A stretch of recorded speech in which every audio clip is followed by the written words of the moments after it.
Good evening. I call this meeting to order at 7 o'clock. I will start with a roll call to establish the quorum. Mr. LaFoyle. Here, and I got my tie on. Miss Adair. Present. Good evening. Mr. Flores. Thank you for being here. Mr. Salyer. Thank you for coming. Ms. Williams. Present. Thank you for coming. I'm Mr. Salinas, the board president.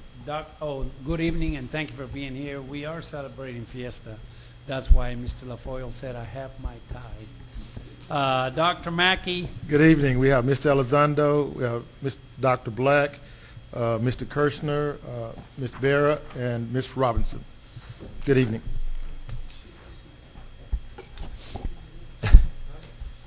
Thank you, Dr. Mackey. I am very pleased that you have taken time to join us this evening.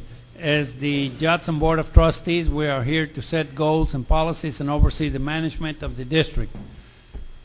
We are responsible for approving budgets, contracts, personnel appointments, and to listen to reports from the superintendent.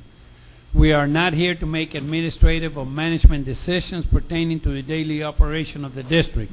This is the responsibility of the superintendent.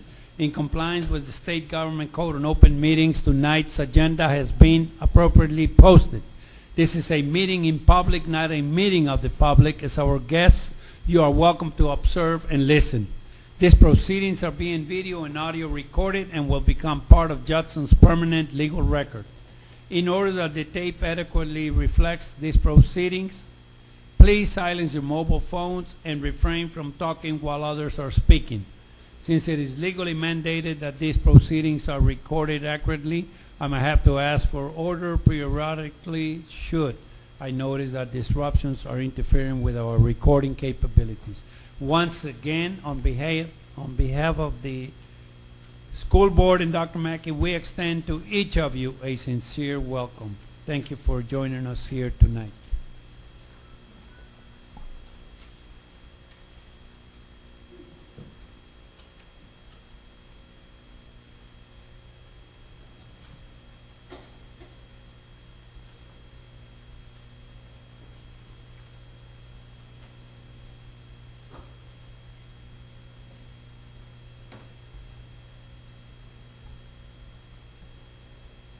We will start with, we have established a quorum. Let the record reflect that Mr. Macias is running a little late. He'll join us later. Dr. Mackey will do the invocation followed by the Pledge of Allegiance. Would you please stand? Father, we thank you once again for giving us an opportunity to meet and hold a regular board meeting for the Judson Independent School District. Lord, we thank you for all the blessings that you bestowed upon us. We want to thank you for our teachers, our staff, administrators, and our auxiliary workers for all the wonderful work that they're doing and bless this district with. We want to thank you for wonderful kids that we have within our district. Lord, we cannot thank you enough for everything.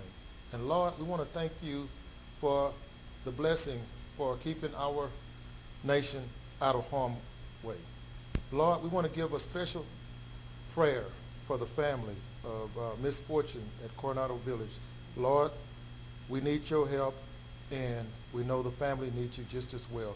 Please help us and guide us through this moment of tragic moment. Lord, we need you. In Jesus' name we pray, and thank you for everything you're doing. Amen. Can we have a moment of silence for an incident that happened at Coronado Village? We lost a little young girl, so we just need a moment of silence for her, please.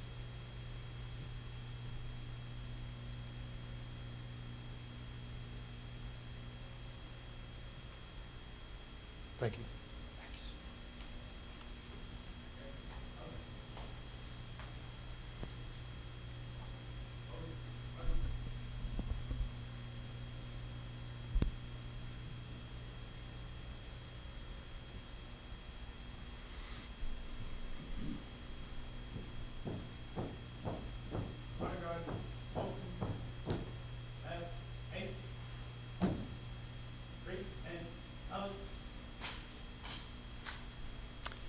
I'd like to introduce to you our pledge leader for tonight. He is Xander Williams. Come on up, Xander. He's a fifth grader from Park Village Elementary.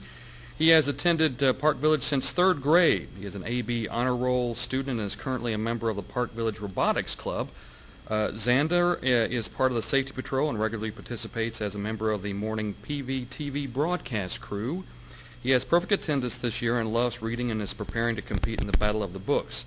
Xander will also be a part of the inaugural class of Judson's STEM, Science, Technology, Engineering, and Mathematics Academy next year. He is the son of Rose and Jackie Williams. Let's join Xander in the Pledge of Allegiance to our U.S. and Texas flags. I pledge allegiance to the flag of the United States of America and to the republic for which it stands, one nation, under God, indivisible, with liberty and justice for all. Honor the Texas flag. I pledge allegiance to thee, Texas, one state under God, one and indivisible.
You may be seated. Let's give Xander a hand for a nice job.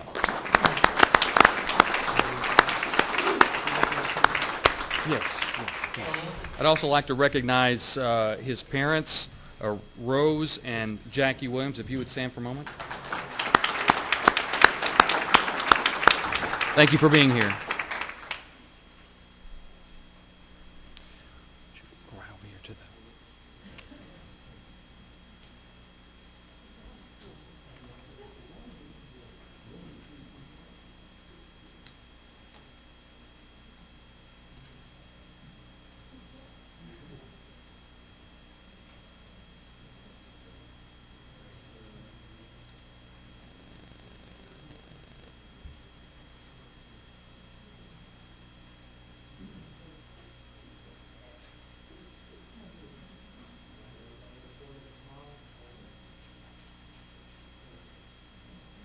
All right.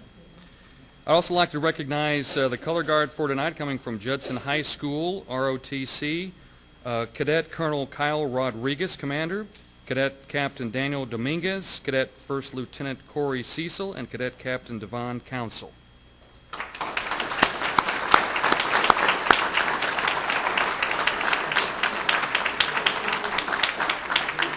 Their instructor is Master Sergeant Timothy Netters. Our first recognition this evening comes from Kitty Hawk Middle School. After competing in the district and regional engineering and science fairs and both times coming away with first place in her category, 7th grade student Madison Lagramanta earned her right to attend the ExxonMobil Texas Engineering and Science Fair. Madison? This was a great experience for her, learning a lot about the competition at this level, and she represented Judson ISD very well. Congratulations to her for her hard work, time, and effort that she gave. Her teacher is Mrs. Jennifer Hooper at Kitty Hawk, and Mrs. Elsa Barrientos is the science specialist. So congratulations to her, and will Madison's parents please stand up.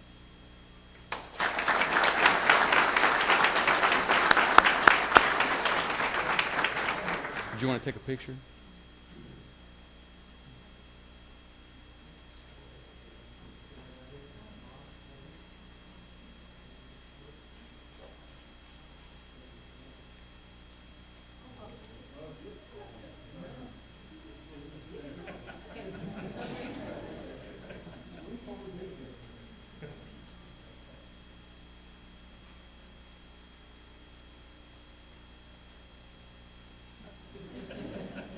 All right, our next recognition comes from Judson High School.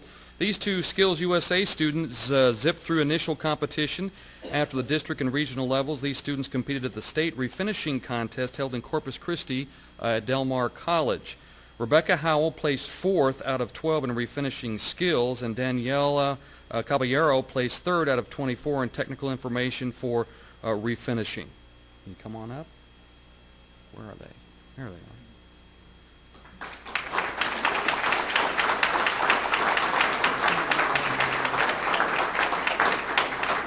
But here's the kicker. These two have impressed the judges with their work. In fact, so much so that several judges asked if the girls were already working in a professional shop. And they actually got several job offers and invitations to visit repair facilities from around town. So you know they were doing good work. After high school, Rebecca plans to join the military and study to become a nurse, and Danielle has been accepted to Texas State Technical College in Waco at to the Auto Collision Management Program. Their instructor is Mr. Carlos Martinez. Can you stand?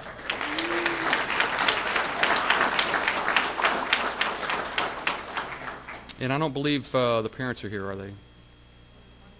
There's one. Could you please stand? I didn't. Thank you.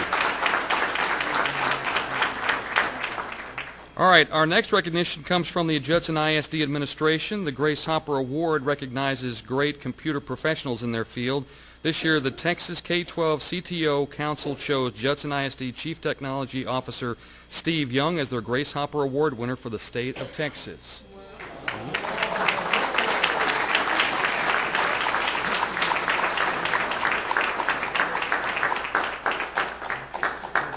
This achievement underscores the work that he does each day for the district in planning and executing technology strategies for the district and then maximizing learning.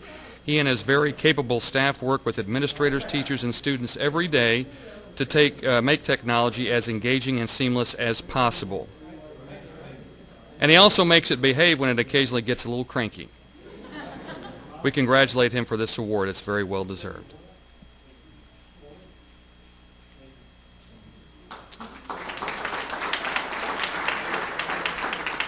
And producing last recognition here, producing excellence. This is our vision not only for our students but also for our administration as well. And the Judson ISD Purchasing Department is doing that. The Texas Association of School Business Officials, otherwise known as TASBO, awarded Judson's Purchasing Department with an award of merit. The TASBO recognized the Purchasing Department because of their commitment to following professional standards in the acquisition of goods and services. You may also remember that TASBO recognized the Purchasing Department last year for their standards and practices. Here representing the department is Purchasing Director Mike Ashmore.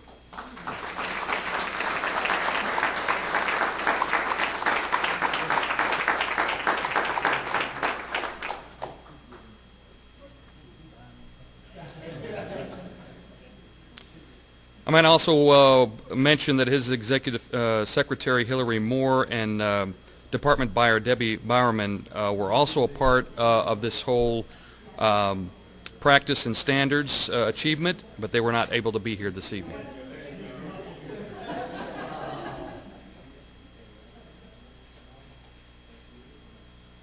All right, and those are our recognitions for this evening.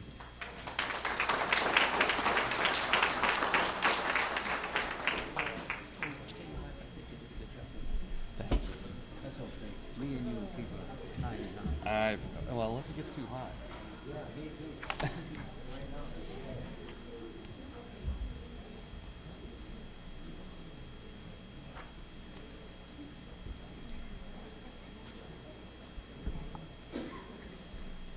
Under acknowledgement of visitors, do we have any elected officials that I might have missed? But we do have our Herald representative, Mr. Flynn. Thank you for joining us, sir.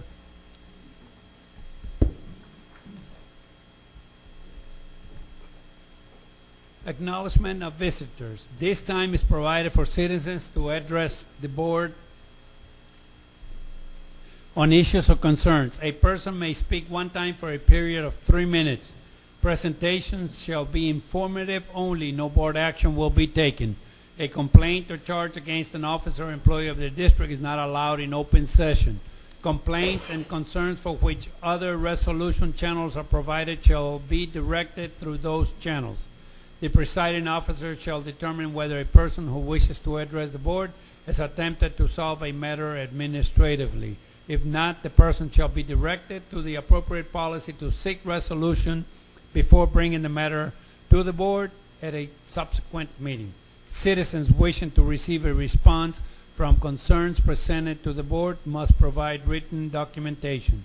The board shall not deliberate or decide regarding any subject that is not included on the agenda posted with notice of the meeting.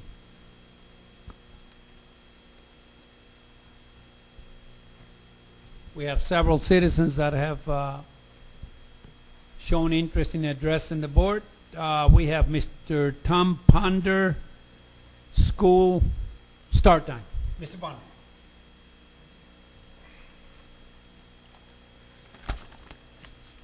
Thank you, school board members, Dr. Mackey. I'm here tonight to talk about something I hoped I'd never have to come up here and talk to you about. As you know, I'm an ex-school bus driver, and I get a little emotional. I can't help it. I heard the news the other day that we had a kindergarten child run over, and my mind immediately flashed back to about the time I was retiring. The subject came up of changing school start time, and the decision was made to switch to high school and elementary school, which meant we were going to put our elementary kids out there in the morning, in the dark, a lot of days. And I'd been doing that for 8 years, so I knew that was a dangerous situation. I went back and I didn't realize how many times I'd done this. I missed them a little out of practice, but I kept all my little addresses in my computer in Word, and there's quite a stack in there that I got up here and did this. But these are some comments that I had back before that decision was made. School start times. I said I was at Kitty Hawk meeting a couple weeks ago and listened to people express their views on why we should or should not change the start times. From my perspective, the most important factor is safety. If you move elementary up to the proposed times, you are going to put elementary students, that include kindergartners, out on the bus stop for a significant number of mornings before daylight. I'm not sure that's a good idea. A couple of months later, I addressed again. I think this was the last time I did before I retired. I leave you by once again expressing my concerns for changing the school start time. I think at that point the decision is already made to start it the next year. That would require our youngest students to be out there on the street in the dark for much of the school year to catch their bus. While there are many concerned parents who would not think of sending their children out on the streets unsupervised to catch a bus, the reality is there are many who do just that. It does not seem to me the stated gains are worth the risk. Please consider safety carefully before making any changes. You know, it just breaks my heart to hear that. You know, and I can't imagine how that bus driver must feel. You know, it's just a terrible feeling. I had some close calls myself. You know, but fortunately, I had somebody on my side, and I didn't run over anybody. But that's a fear. All bus drivers, probably your greatest fear of driving the bus is hurting a kid or running over a kid. So I ask you to go back and reconsider that again. You know, kindergarten kids aren't getting any older. You know, they're always going to be 5, 6 years old. They're not going to get older, and you don't have to worry about them. The next ones are coming along. So, again, I wanted to restate that and ask for your consideration.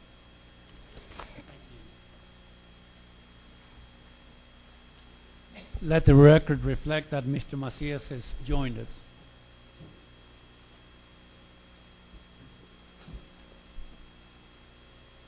I think there's Michelle Thurman, natatorium.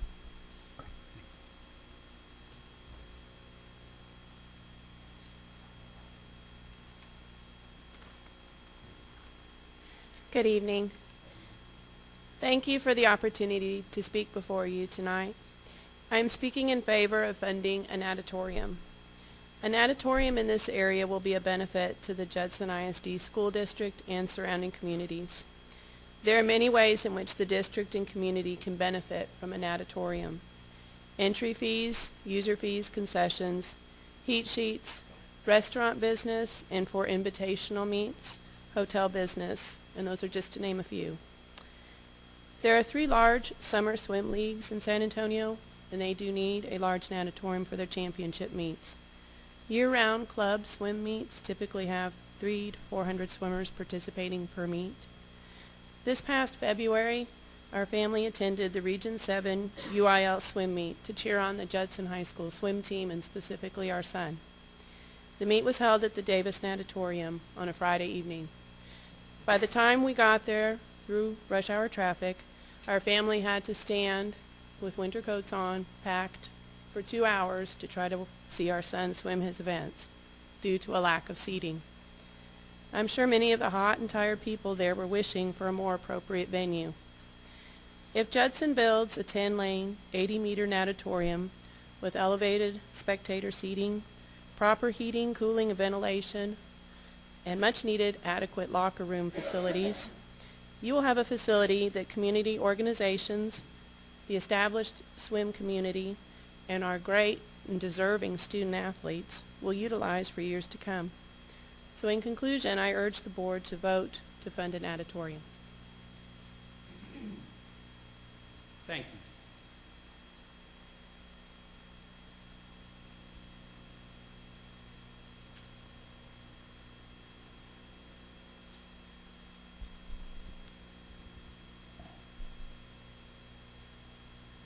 John Borland, is that correct? Construction of natatorium. I'm sorry?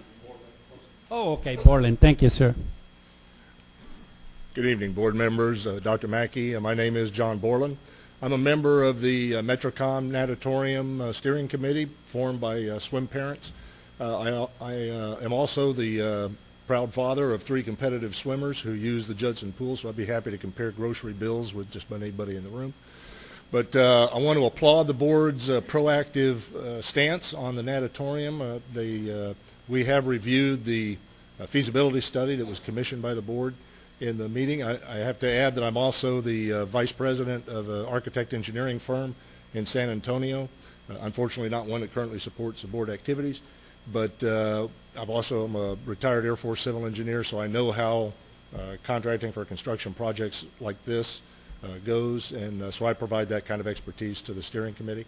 But the feasibility study has validated the need and the viability of a natatorium for Judson School District, and we applaud that study, and I'm here to support that, and we're enthusiastic about participating in the planning of such a facility that the feasibility study laid out. So we're here to help. We're here to provide guidance and advice to whatever firms and whatever committee that the board puts together to support this natatorium, and we're 100% behind it. Thank you. Thank you, sir.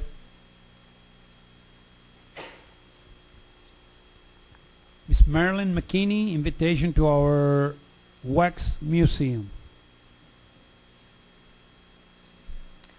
On May 8th, Thursday, at 8:15 to 9:45 in the morning, and then again at 6 to 7 p.m. that evening, Coronado Village third graders are presenting their annual Wax Museum.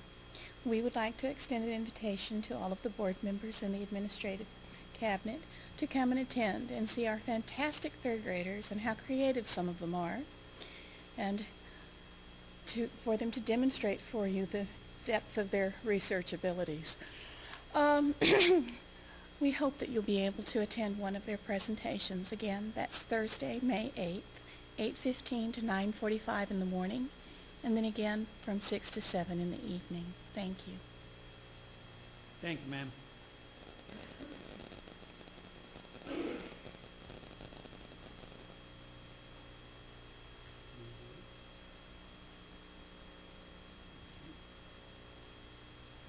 Mr. Mark Lambert, natatorium.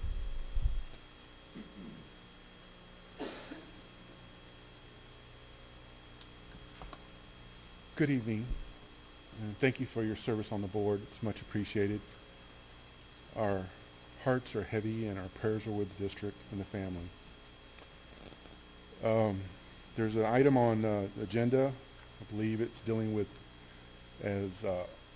planning for $3 million for future purchasing of future building sites. I've been a member of the long-term planning committee probably and the building committee for the last 3.5 years, and that's been a big part of our discussion, and I know that discussion was fully supportive of the district board planning for future purchasing of sites for schools and planning. That's supported by the demographic study. So I applaud your effort to approve those funds so the district could move forward and plan for the future. On the other item on the agenda I wanted to address, Mr. Ponder, who's also part of our building committee, I could not express those words any more eloquently than he did. We too have children, small children, that we had to get up early in the morning and watch them carefully as they board a bus all throughout my neighborhood in Autumn Run. So I support Mr.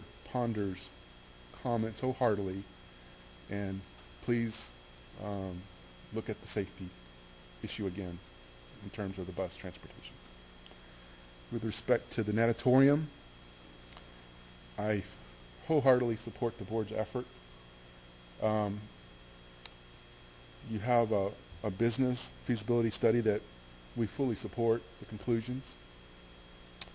The natatorium would like to, the Metrocom Natatorium Steering Committee, which I'm also involved with, would like to invite the board, and maybe at some future date we'd like to make a presentation to the board, because it's kind of difficult to get y'all individually because of your busy schedules, but we would like to make a full presentation to the board at some future date, hopefully, that we can establish so we can give you the bigger picture and in a 5-minute presentation.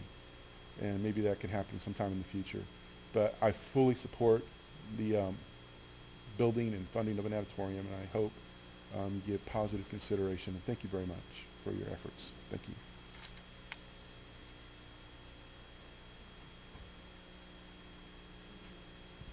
Thank you, sir.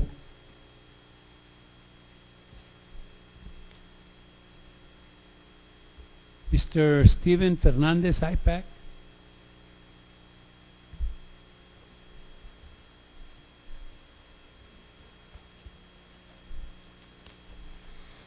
Good evening, everybody. Good evening. I'm here tonight to speak to y'all and to tenure my resignation as president of the American Indian Education Program and the Indian Education Parent Advisory Council. The reason why is, one, I will no longer be in the district. I have moved to a different district due to my residence being sold, and as personal reasons I can't disclose. So a formal letter will be addressed to those concerned, and Mr. Rousseau will be taken over as president. I'd like to thank everybody for their support, all the administrators, all the board members, and my colleagues over the years, and their hard work and their dedication to make this happen. And my children will be finishing their school year with Judson. They will be starting their new schools in their new district next year. So I'd like to say to all of those that have helped me, having a little trouble speaking here, Ashur and Ishka. Thank you, sir.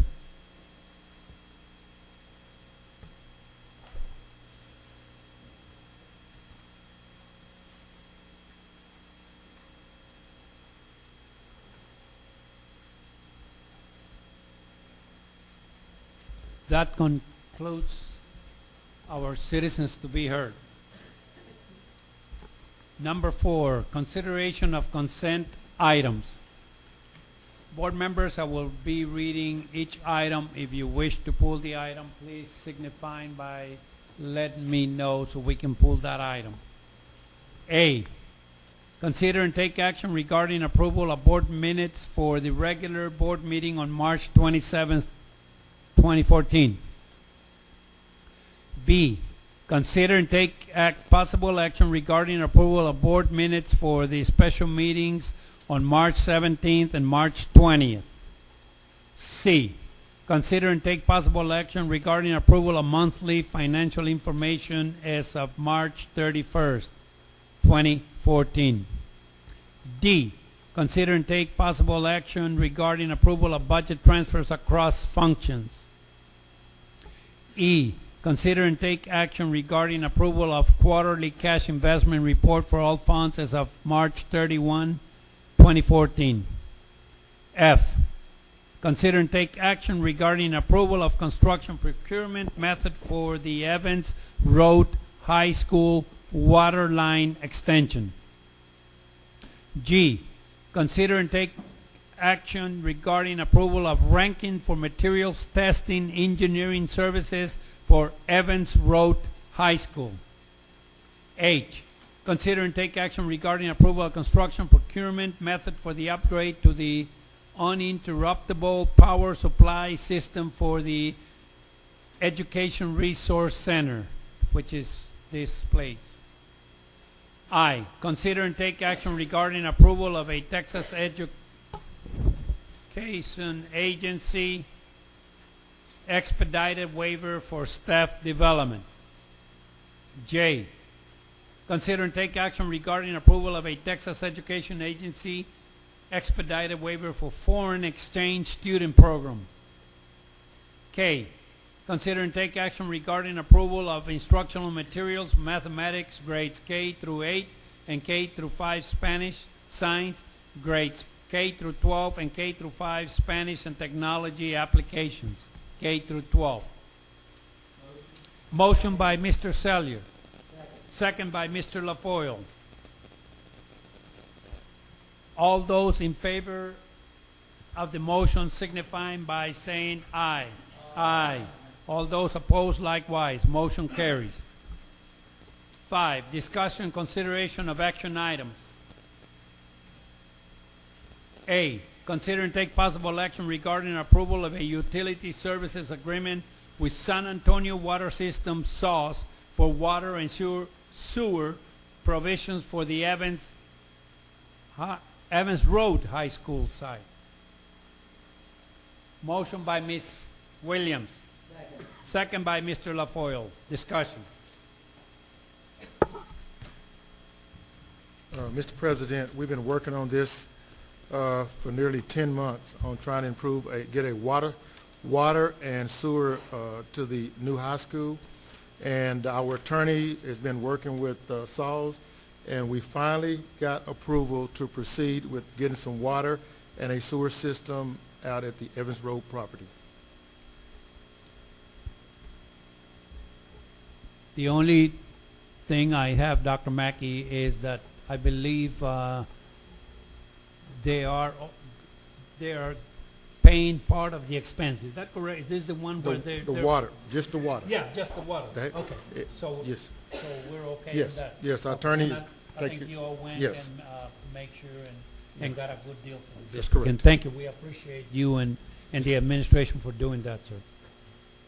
Okay. No further questions. All those in favor signify by saying aye. Aye. All those opposed likewise. Motion carries. B, consider and take possible action regarding approval of increasing the paid lunch prices for 2014-2015. Dr. Mackey. Oh, no, hold on. I'm sorry. Motion by Ms. Williams, second by Ms. Adair. Dr. Mackey. Okay, Mr. Kirshner, you explain that. Yes, sir. You may remember over the past few years we've had an increase. What happened is they've mandated that they want us to get to a point where the reimbursable meal price and the paid meal prices are the same. So each year we've been asked to move up that price. Last year we were offered a waiver. We accepted it, but it kind of put us a year behind. So you can see the options that you have there. We're supposed to get to $1.78 this year. They've allowed us to round down to $1.75. You've got 3 options, and they show you in those options what dollar amount we would get to if you chose one of those options. One of them, I believe, is a quarter across the board. The other one is 10 cents at elementary and 25 cents at the secondary. And the third one is, Bob, help me, 0 at the elementary and 25 cents at the secondary. So we need to choose one of those three options to move forward with. That way, the Child Nutrition Department can start budgeting for next year, and we can inform the Department of Ag what we're going to be doing. Just to be clear, you know, we have a very early budget approval, our June 30. A lot of other districts aren't until September 1, so they're not putting this on their agendas yet. But I think I gave you what they anticipate they're going to do, and that we really are much lower than our surrounding districts, even with the increases that we have made. So if there's any questions about that, I'd be more than happy to answer them. And believe, Dr. Mackey, may I speak? Thank you.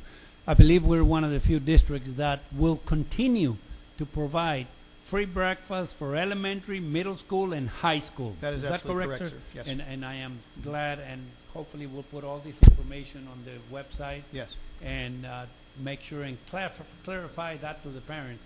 We are not taking that away. They still have that free breakfast. That is correct. Thank you very much. Ms. Adair? Yes, sir. Thank you. I just want to be clear on the motion that I was seconding. I was seconding the motion for option 2. That's the one I'm... Option 2 is no increase at the elementary, 25 cents at the middle school, and 25 cents at the high school, if that's the one y'all want to approve. And that gets it to the $1.78, which is it's option 2. right, the minimum that we should be at. No, I wasn't... It's at page 107. I was sorry, saying I missed you. option 2. I'm sorry. Option 2 was 10 cents at the elementary, 10 cents at the middle school, and 25 cents at the high school. That's the one I'm motioning for, is option 2. I move to amend the motion for clarity. I move that we approve option 2, which is 10 cents at the elementary, 10 cents at the middle school, and 25 cents at the high school.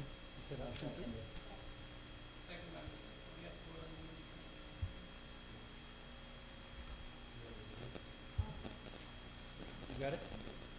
Okay, now we'll take a vote on the amendment to the motion. Is that correct? Yes, sir. Okay. Any discussion on the amendment? If not, all those in favor of the amendment signify by saying aye. Aye. All those opposed, likewise. The amendment to the motion carries. Now we're going to vote on the motion. Is that correct? Yes. Okay. Yes.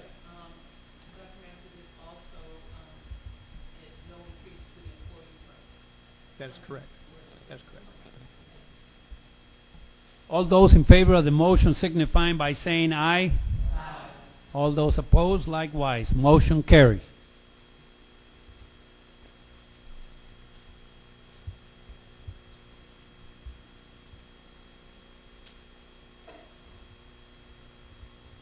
I believe I am pulling item C.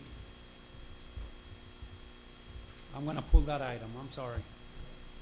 D, consider and take possible action regarding approval of an opportunity assessment review at no charge to Judson ISD by Chevron Energy Solutions Company.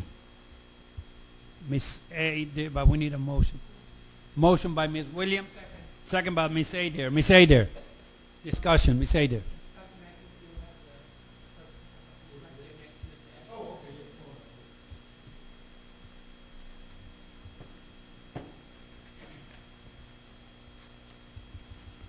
Thanks for having me here this evening. What I'm proposing for an opportunity assessment review by Chevron Energy Solutions, we partner with school districts. That's a partnership that's mutual. And so for us to identify in your district to look at, I've got to work with your administration. So I've got to work and find out a plan of action to accomplish that feat, and looking for opportunities that would fill some gaps. You guys have a pretty aggressive energy management program. So this is, we do provide this service to school districts at no charge, but it does have a pretty significant expense for us. So I would like to work with your administration to find out what it is that we're going to take a look at. Mr. Sally. Yes. I don't have enough data on this. I mean, I don't know what you want to do, what you can't do, what the purpose of this is. You just said it's going to cost you a whole lot of money. What do you expect to get out of it? That's why I have to work with the administration. And we've just kind of started these discussions, so I think, That's not the answer I wanted. I understand. I mean, Mrs. I Elliott? guess I'm, Mrs. Elliott, why, huh? we got a packet, Yeah. got a packet on Thursday night at program review from the company. I don't know if you got yours. I didn't get that. It's in here. This Johnson Control, all that. Well, I got it tonight. I didn't get it the other night, so I haven't looked at it. I put it on my desk tonight. I guess, Dr. Mackey, is this recommended by the administration? Well, that's not, I'm not getting answers tonight. I mean, here, Can I speak, Mrs. Elliott? yeah. This company did a opportunity assessment review in some of our sister districts, and so I gave him Dr. Mackey's number, and he has shared in detail with Dr. Mackey and Mr. Kirshner and Mr. Ashmore what he's, Mr. Raspberry, I'm sorry, Mr. Ashmore, what the proposal was, and we had the packet. So Well, it's probably a good 30, My problem is no one 45 shared this with me. Well, And I'm the what's- one that's got to vote on it, and and this is the first time I've heard of this, and I've seen no date or anything on it. Well, it was And I have a provided to us, packet here and I laid on my apologize desk for, that I haven't seen anything about. well, it was given to us at the So board I meeting, can't so I vote for this apologize. because I don't know anything about it. Yeah, I you mean, might this want- is you might not how wanna you do abstain. business, huh? I say you might want to abstain since you didn't get your Well, I'm packet. gonna vote no because Well, there was that's fine. something on here that I don't know anything about. Right, but You that's know, not the and I mean, gentleman's this is fault not how we because- do business here. I mean, this is, I mean, That's we not get- the gentleman's fault because we were provided it and it was on the agenda. So Well, don't want I you was to- not provided it, Mr. Dare. I It's laying on my apologize you desk didn't get here, it. and I know nothing about it. I mean, I'm sorry you didn't get it, this is Mr. how we Dyer. get in trouble in this district is voting on stuff we don't know how to. So I'm voting no because I don't know anything about this. Question for you, sir. Yes, sir. You mentioned that you have done some of these for some districts here in San Antonio. What districts have you done this for, sir? I've currently done an opportunity assessment review for Hayes Consolidated ISD. And that's the only one I need. Not in San Antonio. No, sir. Not in San Antonio. I take that back. Yes, I have. Southside. How long ago was that, sir? We completed that about 4 months ago. Okay. Thank you, sir. Mr. Flores. Thank you. Dr. Mackey, can I talk to Mr. Raspberry? Mr. Raspberry, how many assessments have you had done, you know, of this past 3 years?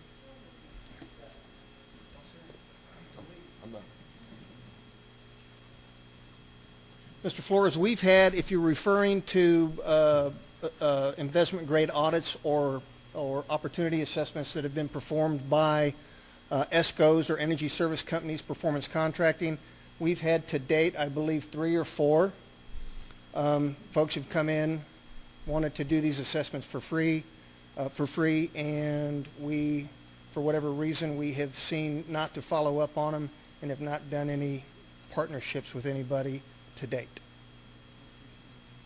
Yeah, most recently was 2012, and that was a company called Noresco. And we have received a substantial amount of money from CPS on our energy savings, and the department you're running has saved us quite a bit of money. We just surpassed $531,000 as of last month. Okay. Thank you very much. Thank you. Thank you.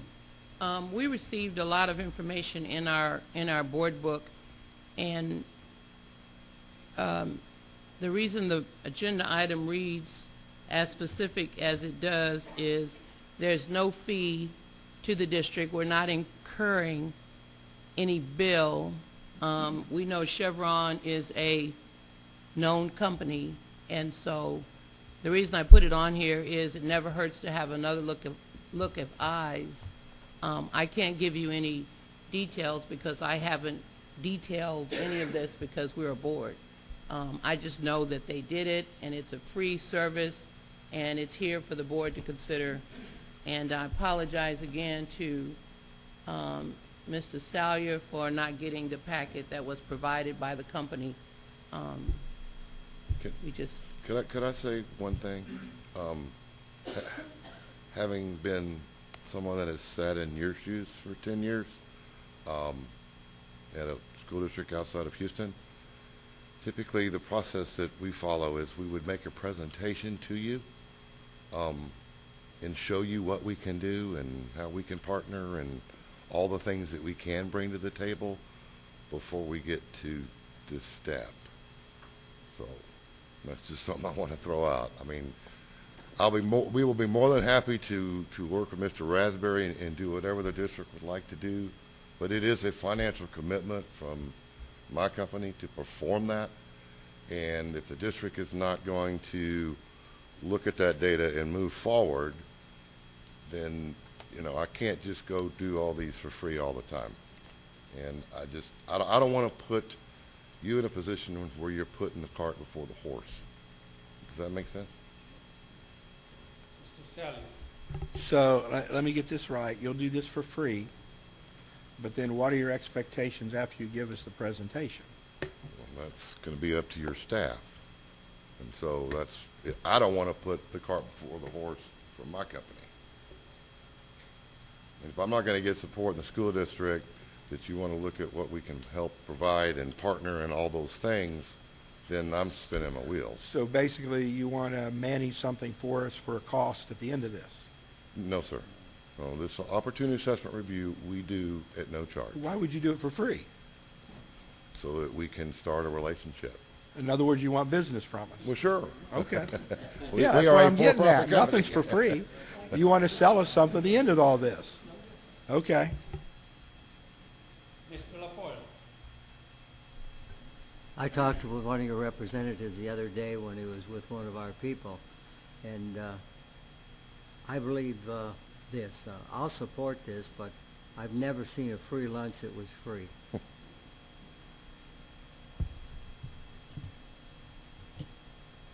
Mr. Flores. Thank you. About how much time do you take from the staff, you know, like Mr. Raspberry, in order to get your information and everything? What, you know, I guess I want to know a little bit. That would depend on how many campuses we would take a look at. Whatever that number is, it would take. Do you do the oldest campuses first? Because more than likely they're less efficient than the new ones. That is strictly up to the administration to direct us on what for us to look at. And do you look at everything, you know, from the HVAC all the way, you know, All of it. windows and? We do a comprehensive study of anything that costs you money as far as your energy indexes, lights, gas, water, all of it. And this is an assessment, basically? Yes, sir. Coming through and telling us Yes, this could probably be improved, you know, I'm sure you have a product that will improve it just like all the other companies. Yes, sir. And, But what makes us different is we don't manufacture a product. right, okay. So I'm not here to try to sell you controls or air conditioning systems or anything else. We don't manufacture anything. Okay. We are an engineering company based first, and so Yeah. when we work with our clients, we try to find the best solution that's going to be in the best interest of the school district, the best interest of taxpayers, and improve the learning environment. Okay, thank you very much. Thank you.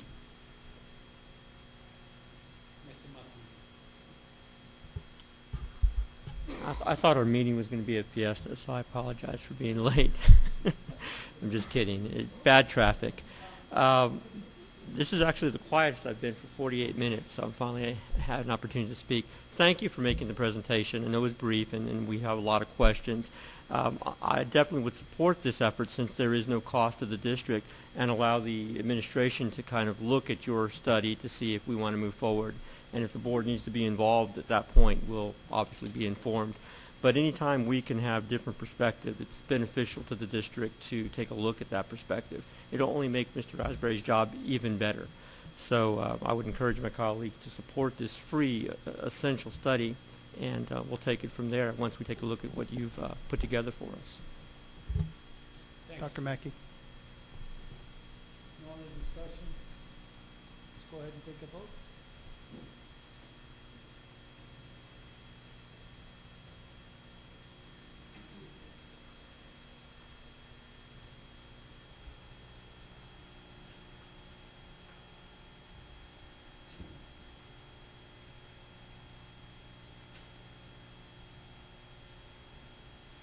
Okay, motion carries 5 yes, 1 no, 1 abstention.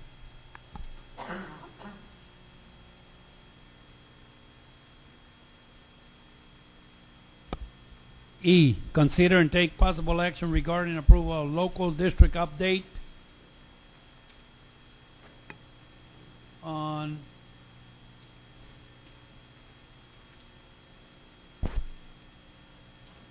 okay, I'm sorry. E, consider and take possible action regarding approval of local district update, CH, local purchasing and acquisition, second reading. Ms. Adair? Second. Motion by Ms. Adair, second by Ms. Williams.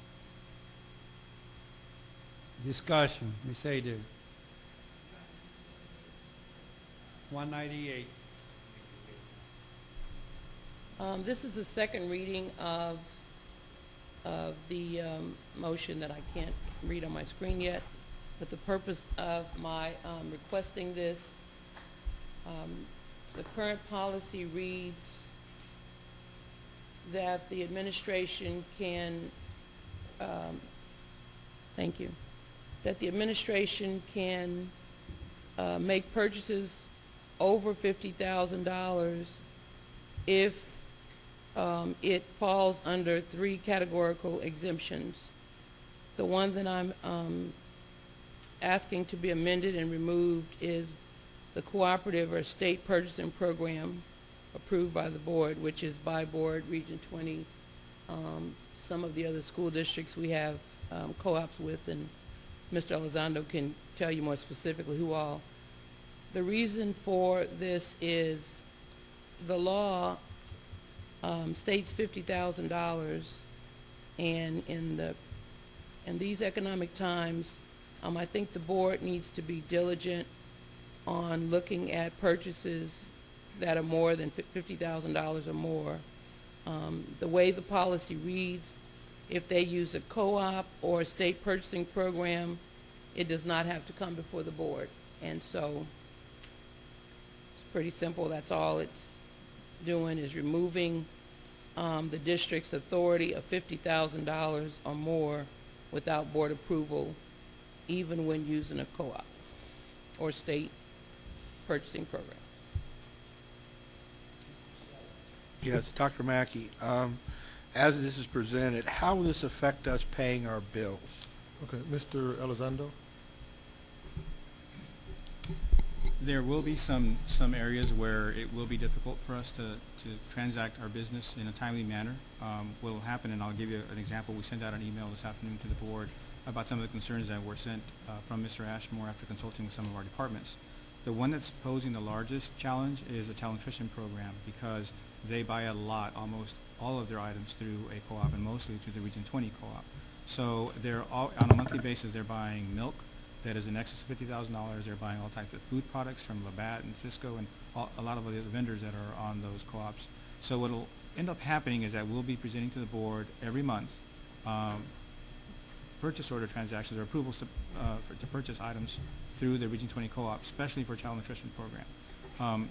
Some of the other districts that have this policy, what they have done is they have come at the beginning of the year and said, well, we're going to go ahead and ask the board to approve a purchase order for $500,000, which for food products, or $500,000 for milk products, which will be in compliance with your new board policy if that's the way which I'll approve.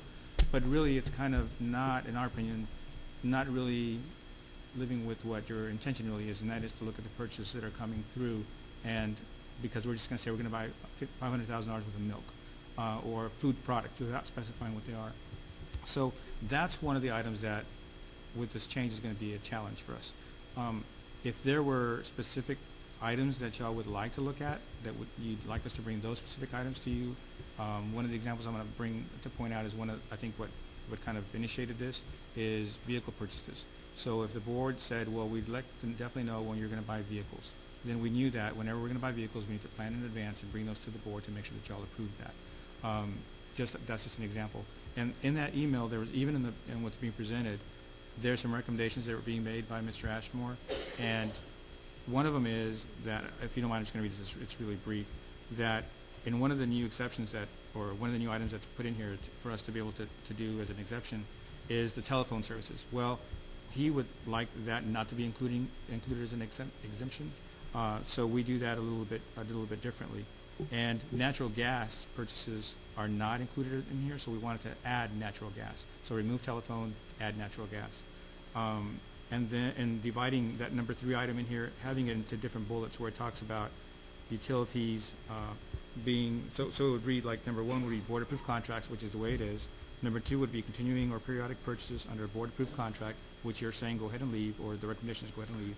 Number 3 is paying for utility services, including water and sewer, electricity, and natural gas. And then the last one would be payment for impact and permitting fees, which are paid to municipalities.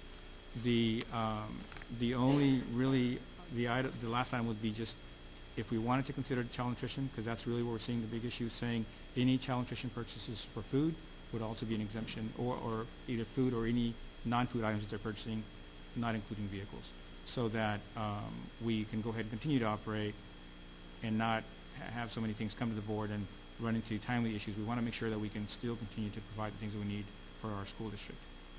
Okay. June, I understand your intent, and I agree with it, but the way this is written, just what Mr. Ramos said, it'll hurt us. I recommend we table this, let the administration bring back a list and stuff let's refine this. We need to refine this, but not tonight, okay? There's a lot more in there. Because the way it is right now, I'm going to vote against it. I make a motion to table this, so the administration, you second, Richard? I'll second. Okay. And I'm for this. I mean, like if we buy $2 million worth of buses, I want to we buy $2 million worth of buses. Vehicles, I intend. But bread and butter, to go through this every single month, that's not the intent of what I think what you want to do. So let's table this. Let Dr. Mackey, Ms. Lozano, and purchasing get together and come with a reasonable list of things to bring to the board.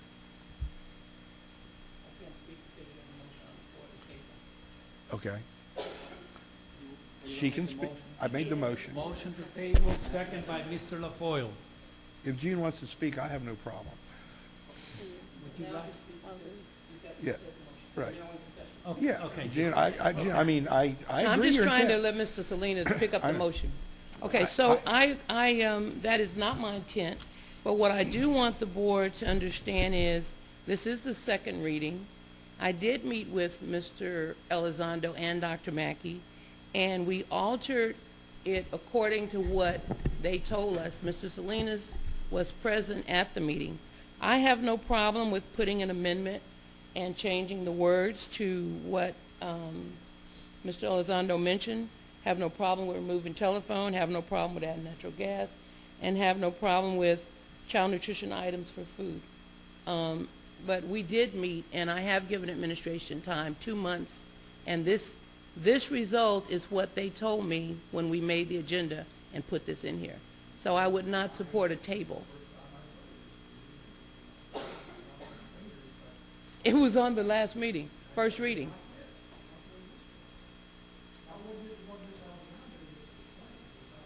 Well, if you recall, last meeting, y'all didn't want to talk about it on first reading. When the president read it, nobody wanted to talk, and he was waiting. He had his notes. I give you credit.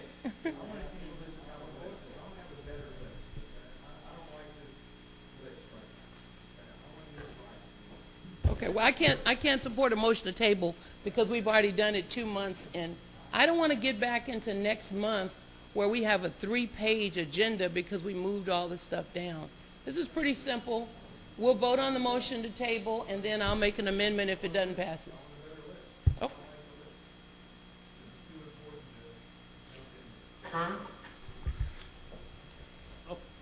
Okay. To table. We have a motion to table. We have a motion, yeah. Motion to table. We need a We're gonna vote. on that.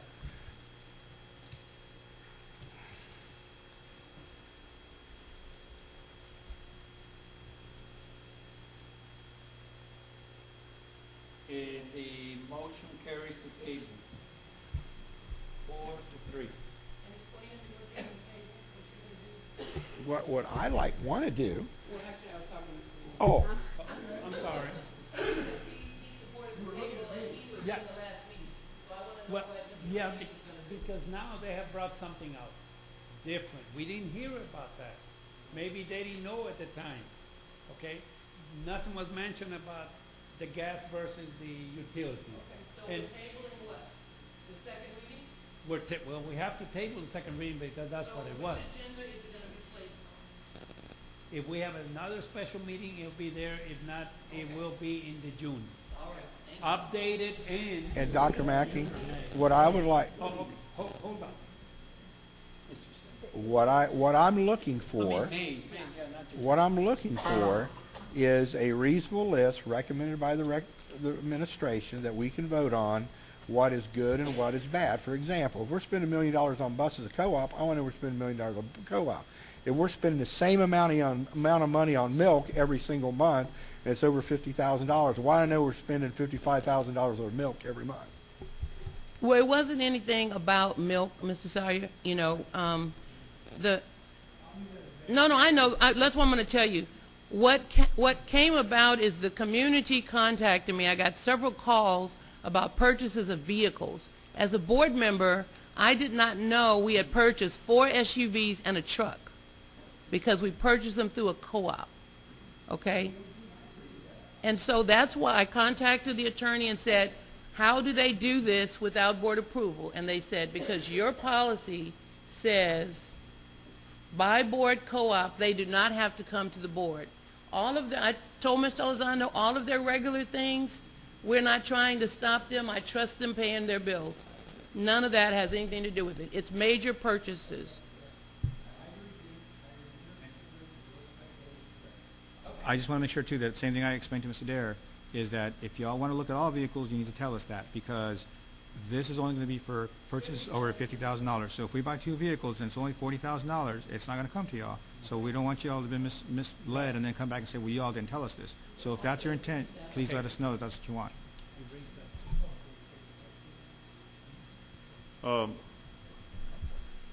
One of the things that we have to be careful of is the way we pay our bills, the timeliness. You know, I mean, and that's what I believe we're trying to avoid here, putting us in a position that we're over the 30 days of paying or something. And I can understand the accounting department's thinking on this, but we need to, you know, I agree with Mr. Salyer. I voted for it because we have a list of things, you know, because we don't want to get put in a position where we have to pay a penalty fee or something and, you know, because we didn't pay on time. And I think that the language right now would have caused it. I mean, it's got to be real specific to. This is the list that they gave me. Okay. Mr. Elizondo and Dr. Mackey gave this list to the attorney. This is not a June list. I'm not saying it is, June. I'm just saying, you know, I'm not saying it's your list. I'm just saying that we get it, you know, put your heads together. We moved to table this thing, and like we look at the budget. When the budget comes along, if we're able to do a PO for certain things, that's one PO and it's done, and we encumber the funds that way. But that's all I want to say. Thanks. Okay, thank you. Mr. Sellier, with your permission, I'd like to move from F to G and H, which are very short, sir, and then come back to F. Is that okay with you, sir? Okay, let's go to G. Consider and take possible action regarding approval of establishing a commitment of fund balance in the amount of $3 million for the procurement of future school sites. Motion by Mr. LaFoyle, second by Ms. Williams. Mr. Flores. Thank you. I just put this on the agenda. You know, in the past, June and Richard knows that we have set money aside for our future growth. And really, $3 million, we're not saying that this is what it's for. We're just saying that this is what we've set aside in order to, for the possibility of if land becomes available somewhere. And what we're doing is just, I guess, basically earmarking that money to be set up for the land. And when we do our fund balance, we know if we have 36 million, 3 million of that is for land. And we've done it in the past, and I think it'd be a good shot in order for us to keep that money aside. Mr. President, I think it'd be a good idea that we continue to have this on there, make it rolling, that we just put continue, that we always don't have to bring it to the board every year, to always keep 3 million in that fund balance for land purchase, because as we grow, we need to continue to purchase land. Yes. That's what I was actually going to bring up, because I was in the planning meeting and we had talked about that, and I think it's a great idea, but we talked about the idea of wording it to make it a reoccurring thing so that we don't have to do this. You know, if they spend 1.5 this year on land, that we automatically pull 1.5 from fund balance to make that, you know, right back to the 3 million. So, yeah. So that, I mean, you can continue to discuss it. You can always be changed, but it will keep it set so it's a reoccurring. So if we take from, so I'm not sure the language. If June wants to. What language we need? Yeah, or Well, I'm trying to think how to word this. I'm a little concerned about doing that because sometimes if for some reason our fund balance gets down to a certain level where we start violating, you know, where we're getting to the 17% that's required by board policy, and then we're required to automatically put $3 million over there, then we could violate that 17%.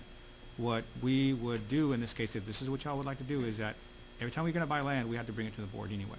So at that time, we would decide, okay, are we going to take this out of the $3 million that's committed or out of fund balance, out of unassigned fund balance? So if we have money in the unassigned, we'll just take it out of there and leave the $3 million alone. So if we come to you and say, hey, we want to take the money out of the committed $3 million fund balance, y'all would say, well, do we have it in the regular fund balance? Let's take it out of there and leave that $3 million alone. We would only touch that at any point in time when we didn't have enough money in the regular fund balance to take it out of there, then we would pull it out of there. That way, it's always going to be $3 million, Okay. unless we don't have enough money to buy it. Yeah. That's okay. Yeah. One thing on that is, if we say we're going to earmark this money for land, we can always unearmark it. You know, I mean, if we get down to a position where, hey, we have this money here, I mean, we can still use it. Yeah, we want to keep it for land, but at this time we're not growing and we're not going to move forward on any purchase. You know, if we ever came to that. You're correct. You can definitely commit it, and you can definitely uncommit it. You bet. You sure can do that. But the way you're saying it, I understand as far as if we have it in there and if there's money out of just fund balance to purchase the land, I mean, we're still keeping the $3 million in there. Okay. So. And if we're going to spend that for some reason, we'll definitely let y'all know, and you'll say yes or no. Take it out of wherever you want. Yeah, it still has to come to the board. It does have to come to the board. Yes, sir. Mr. Macia. So I could just, for clarity, Mr. Elizondo, we set this $3 million aside.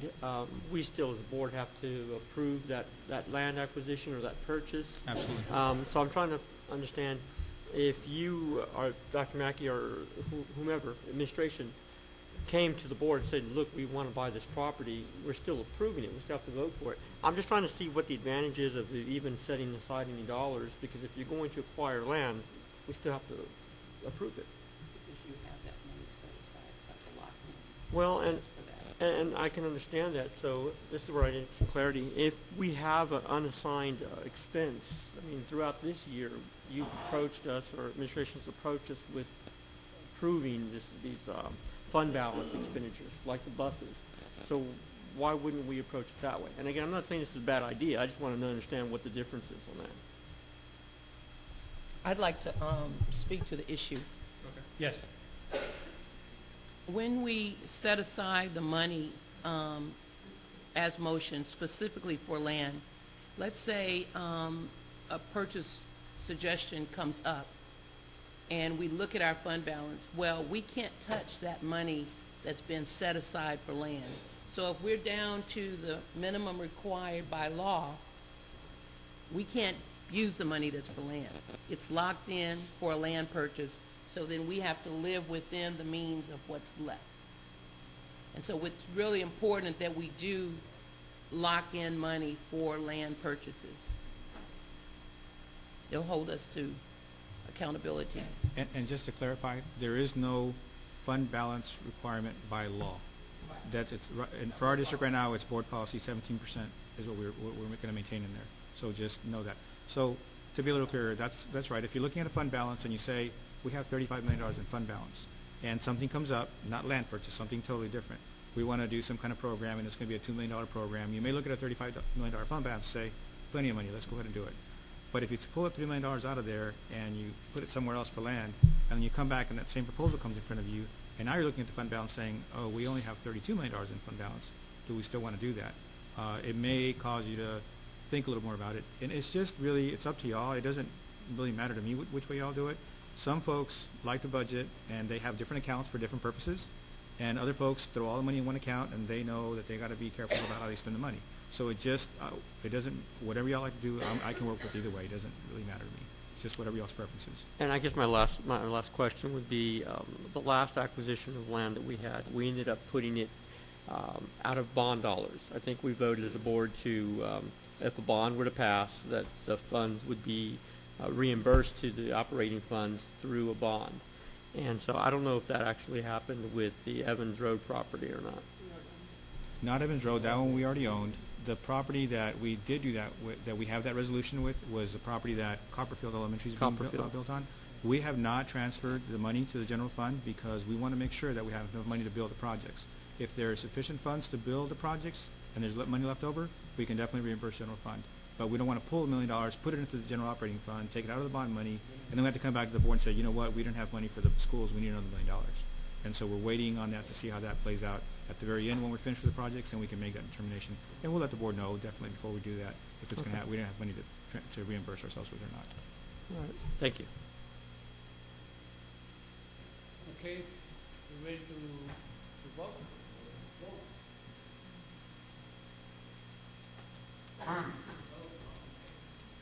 Oh, all in favor of the motion signify by saying aye.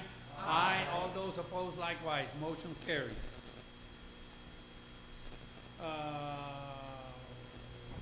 H, consider and take possible action regarding approval of moving the date for the regular May board meeting to Wednesday, May the 14th, 2014.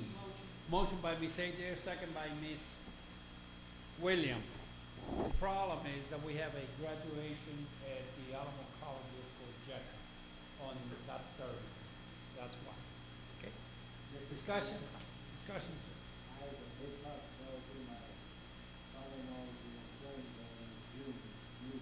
Okay, sir. Yes, sir. It's June. Normally, school will probably be over, but oh, I'm sorry. Yeah, we'll have to do it at the end. Yes, sir. No, I understand that. We'll keep that in mind. Thank you, sir. Okay. All those in favor signify by saying aye. Aye. All those opposed likewise. Motion carries. Now we come back to one more. F. Before we go into executive session, consider and take possible action regarding approval to direct the superintendent to develop a plan for meeting University Interscholastic League or UIL requirements to build and fund a natatorium. Motion by Ms. Adair, second by Mr. LaFoyle. Mr. Sellier.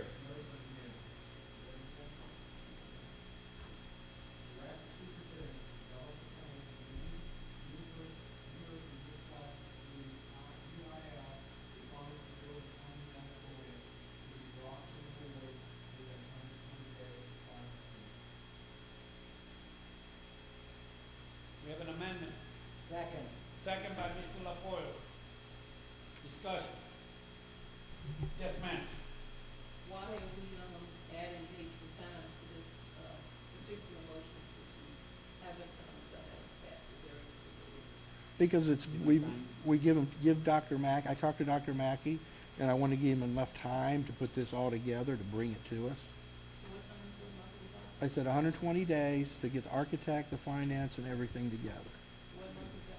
Can I do August. August? I have a concern with that being the start of school. Well, that's why I'm giving 120 days so they have time to do this. I mean, I didn't say 90. We actually had a specific talk. I said, I think 90 days is too soon.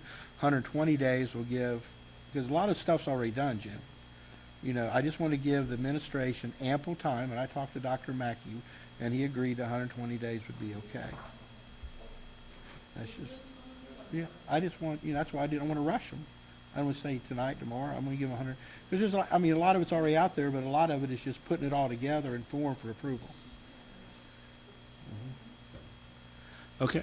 Okay, any further discuss, oh, Yeah, Ms. Williams. June was kind of touching. I guess just a little follow-up to that is just how much time and efforts and costs for our staff to be putting this together in that time. So if Dr. Mackey's okay with that time frame, that's great. But what about the efforts and the cost to our staff? Dr. Mackey? I just want to just bring up one reminder. If we're going to engage architects to do some kind of work, they're going to want to probably get paid for something. So we're going to have to come back to the board and find out how much that's going to be, or talk to them at least and have a conversation with architects first to see what they're willing to work on and if there's going to be any charge or not, and then present back to the board if in case there is a charge. So if we moved forward and you had those discussions and there's a cost involved, then because right now, are we approving for costs for the architects and? 120 days for Dr. Mackey to talk to architects, find the land, figure out how he wants to bring back, like I said, the final recommendation of the administration. Okay, How so to just a fund and plan. everything. Okay. Okay? I'm not locking anybody into anything. I just said in 120 days, Dr. Mackey said he could do this. Mr. Macias. Yes, thank you, Mr. Salinas. Thank you, Mr. Lozano. I was just about to talk about the cost. We did do a feasibility study for this, and I think we spent $10,000 on that. And I mean, it was $10,000. Was it $10,000? $12,000. And so that feasibility study was important. I don't know what the cost is for this, and a good point about architects costing funds. Dr. Mackey, do we know what this might potentially cost? I think that, yeah, that does. Mr. Dare just said she's confused, and I'm feeling a little bit that way myself. So I want to just be careful that we don't put additional funding in and without an idea of what that cost would be. It could be $50,000. I'm throwing a number out there for the architects, and that's just not a good practice. Now, all this information is invaluable if this would ever go forward. Possible bond. I mean, we'd have all this data and cost already done, but I don't know if we're doing it right. And so I guess I just need a little guidance or a little clarity from either administration or from Mr. Sellier, from yourself on this. Here, I mean, we're beating this horse to death. We've had fun. We've been going over this for about 6 months, okay? I mean, this isn't a big surprise to anybody. What I just did was make a motion to direct the superintendent to develop a plan for meeting University Interscholastic League recommendations to fund an auditorium within 120 days. In 120 days, he brings back the final plan, costs, how we got to do this, okay, for final approval, okay? Now, how are we going to pay for it? Mr. Lozano, remember last month, Ms. Lozano brought a way to fund this, okay? I think there's some other things. I think Dr. Mackey has some ideas on how to do this. What I want to do is put in stone that we're going to do this tonight for final approval in 120 days, yes or no. That's all I'm asking for. I'm not saying, you know, what I'm doing is this is a direction to the administration to develop a plan, a funding plan, an architect plan, put it together to come back and say this is what we can do and how we can do it. I think the community needs to know that we're willing to do this and make it happen. Now, I mean, we got to start somewhere. You know, we've been playing with this for years, and I'm just letting the rubber meet the road here that people are going to have to vote tonight, yes or no, to do this. And the community's watching, as you all know. And I think it's time the community deserves an answer of who on this board supports an auditorium or not.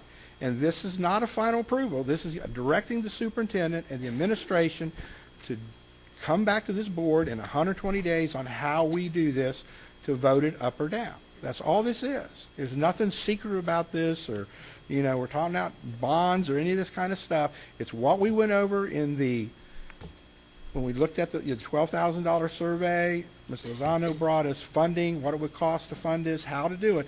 That's already there. This is just directed to the superintendent to put it all together and come back in 120 days on his recommendation on how to do this. Well, thank you for the clarity, Mr. Sellier, on that. And I still don't see a dollar figure attached, and so that's a big concern. Yeah, and Dr. Mackey didn't have an answer. So will there be any expenditures of dollars then in terms of if meeting with an architect or meeting with anybody in this planning? I suspect that there would be. So I just want to know what that cost is going to be. Okay, you want me to motion to amend here? I'll motion to amend. What would you? Okay, I'll make a motion to amend that we'll set it at $50,000. A motion to amend that we give direction the superintendent spend a maximum of $50,000 to pursue the instruction of how to build university interscholastic legal natatorium. Okay, if you want to put dollar figures on, we'll put dollar figures on it. $50,000 seems to be what the superintendent can spend. Let's allow him to spend the $50,000 to... That's right. That's what I'm saying. So that's not the issue. Let's drop the amendment, okay? If he has to spend some money to do this... If he has to spend more than that... If he has to spend more than that, he's got to come to us. I mean, we're going back to putting all these stipulations, little thing on this. Yeah, Richard. Well, he can spend 50. I'll withdraw my amendment because he can spend $50,000 without coming to the board, right, Dr. Maggie? Correct. Okay, let's do the amendment again. We're directing him. Okay, we're directing him to do it. We don't need an amendment if Dr. Mackey can already do it.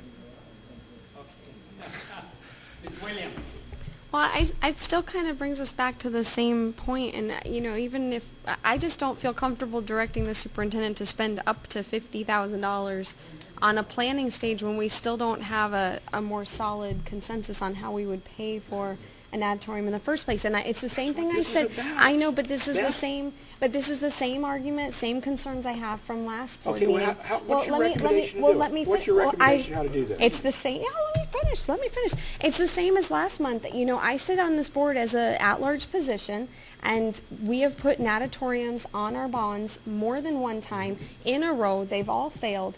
And I, as a board member, I have to look at what the constituents have said and spoken. These are the taxpayers. I, as an individual and a taxpayer in this district, I absolutely support an auditorium. Absolutely, no question about it. But as a board member, I'm not just looking at what my opinions are, and I have an ethical duty to look to the constituents, and I think that there's phenomenal support now. I think there's more support for an auditorium than we have ever had that I can tell, but I still think it needs to go back to the community. I think that it needs to be a bond that is paid for by the community with the community support, and these family members, these community members have made so much progress and they have gotten together. I think that it would be a phenomenal effort and a start to a bond process. And I think that's where we need to fund it. So until we have more of a consensus on how to pay it, I have a hard time directing our superintendent to spend time and efforts, even if it's not monies or even if it's up to $50,000. I have a hard time directing that. I can't direct that at this time because we don't have a way to pay for it that we're all agreeing to. So it's not that I don't support an auditorium. I do. But it's as a board member, that's where, and so until we have a way to pay for something, I don't want to, we already spent $12,000. Now we could spend up to $49,900. I see someone saying all the way up to $50,000. We can't keep spending money to plan and plan and plan without a way to pay for it. You have to start somewhere, and this is the start. That's the point. We have to start somewhere, and this is the start. Why not start, in terms of a bond process, though? Because this isn't about a bond. A bond is a totally different. Now, if you want to vote against this because you want a bond, that's your right. You can vote any way you want to, but I'm saying that this is how we need to do it, and this is the correct way to do it. Now, you differ from my opinion. That's why there's 7 people on this board. Right, absolutely. But the community's watching, and people are listening, and well, and you if can the vote your conscience the way you want to. Right, and if the community is listening, though, they're also realizing I'm not saying that I don't support this. I'm saying that if you vote no on it, you're not supporting No, it. it's not saying I don't support an auditorium. I'm saying it's how we go about getting it. And I'm telling the community right now, as an individual, I do support it, and I want to support this, but we need to just come up with the funding in a different way. And I think that it's irresponsible for me to sit up here and just vote to spend money like this when it has been been turned down so many times in a row. We haven't spent a dime. We haven't spent a dime. Yes, but we're saying we could spend up to 50,000 right now. We're spending on top of the 12,000 we've already spent. And we're not going to just do all this work for nothing and then just not turn around and support it. If we're moving forward and we're going to spend more money on it, we need to have a plan on payment. That's just, that's how, but like you said, we have difference of opinion, but it's not that I don't support it. It's how we're going about it. Thank you. Mr. LaFoyle was urging me to call for the question, but before I do that, I'm going to say something. I just want to say that I have received a lot of correspondence from a lot of citizens. Unfortunately, the majority of the citizens that have written me do not reside in Judson taxpayer area. I would have to support what Ms. Sutton is saying in that our taxpayers in Judson have not indicated their willingness to pay for the pool. I certainly will support any UIL things that we can do for our high school students. I would, ask the superintendent to keep that foremost. We have heard from some of our prior students, but the majority of my correspondence have been from non-Judson residents. Judson is being urged to support a community pool, a community natatorium, but we have been unsuccessful in getting any community agencies to partner with us. We've contacted ACCD, we've contacted the Y, we've talked to the municipalities. Even Mr. Sire would agree, we spent extensive time with Universal City, and someone is going to have to pay not only for this pool, but for the maintenance. I have no problem when asking the superintendent to develop a plan for meeting the UIL requirements that would work for our swimmers and the students of our high schools. I probably would not support a large enough facility for meets, etc., unless it was on a bond. But if it was limited to something that would work for our students in Judson, our high school swim team, I would support that out of our money. But to build something for the community, I think that has to be a bond issue. And I don't know how to, do that. I'm not amending any motions. I'm just stating my opinion, and I hereby call for the question.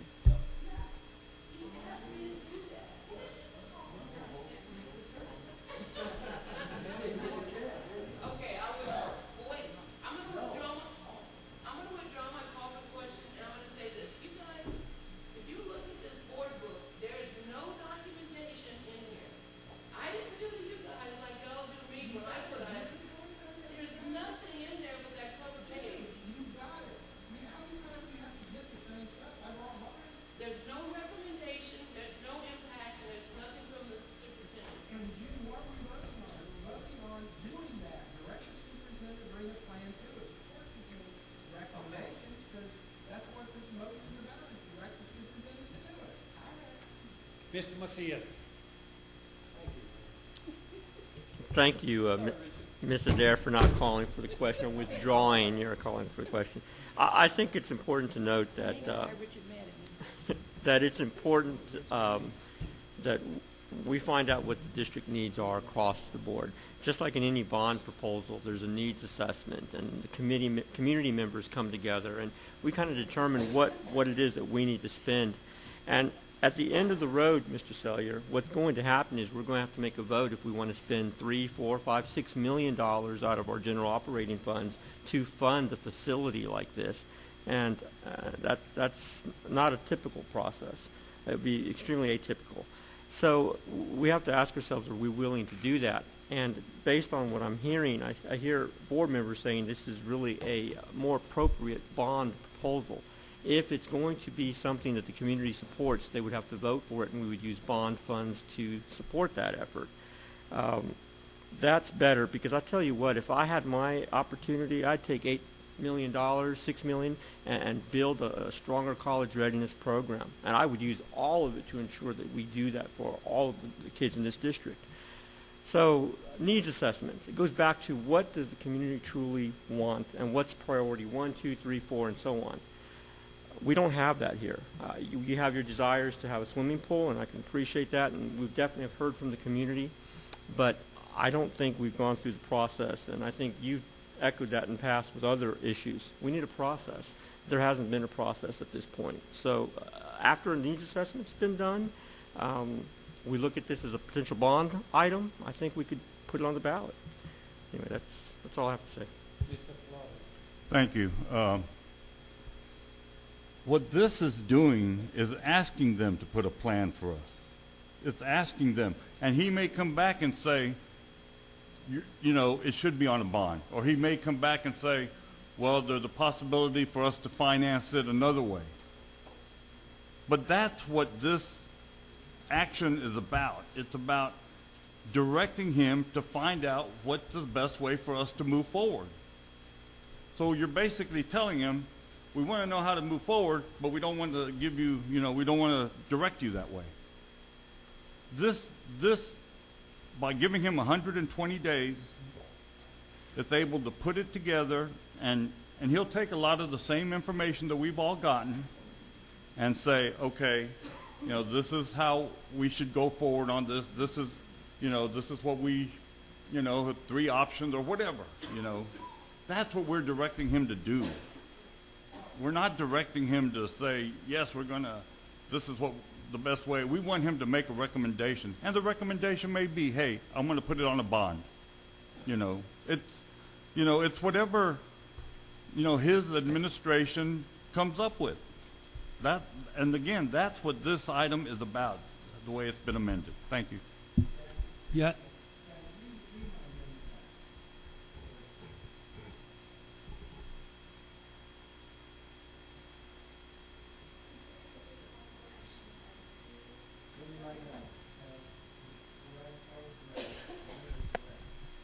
Direct superintendent to spend a maximum of $50,000.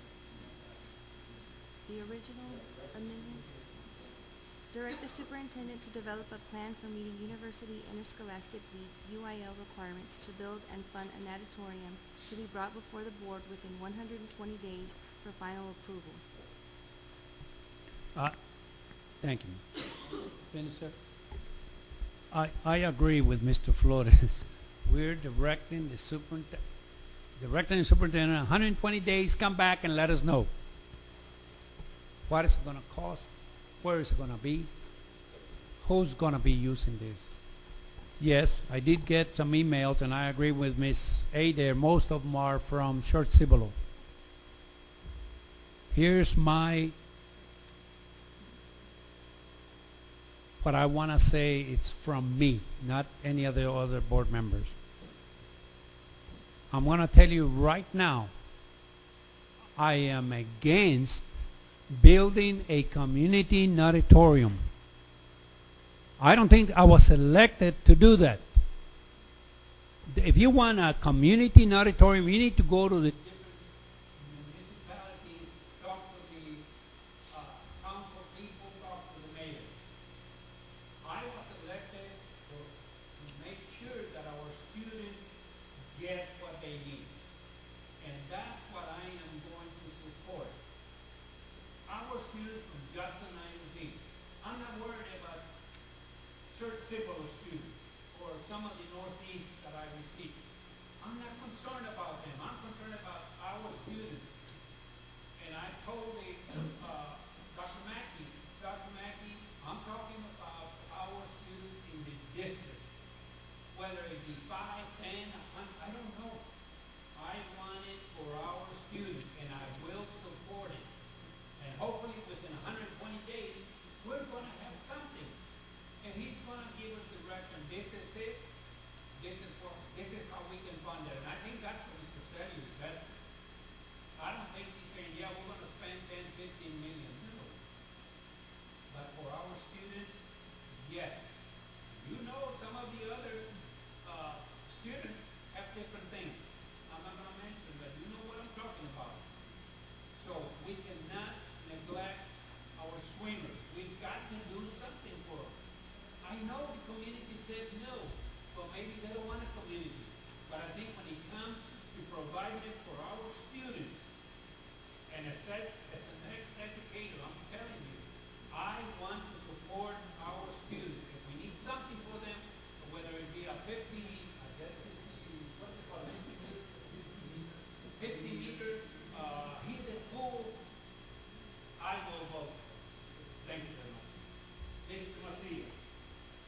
Yeah, I won't belabor it too long. Just the cost. That's the only thing. If I could support this if there was no cost incurred with this planning to bring back to the board, which that would make me feel a lot better. So I don't know what Dr. Mackey would have to do for that, but I just don't want to give a blank check in terms of what that cost would be. And so,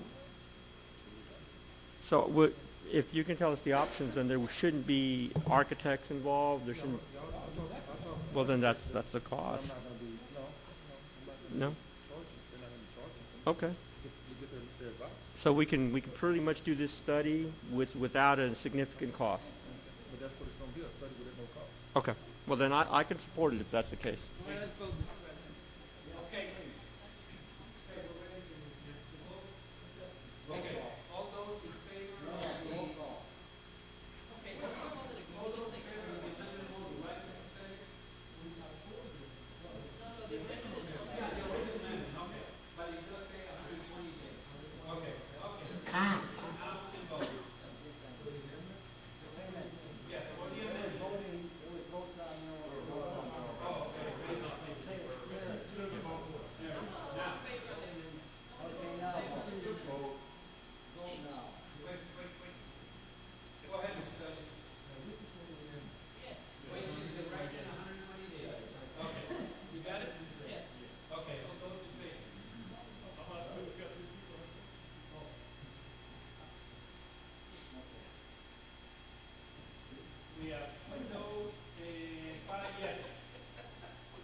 Okay, now we're voting on the motion. They want to vote. Okay, go ahead.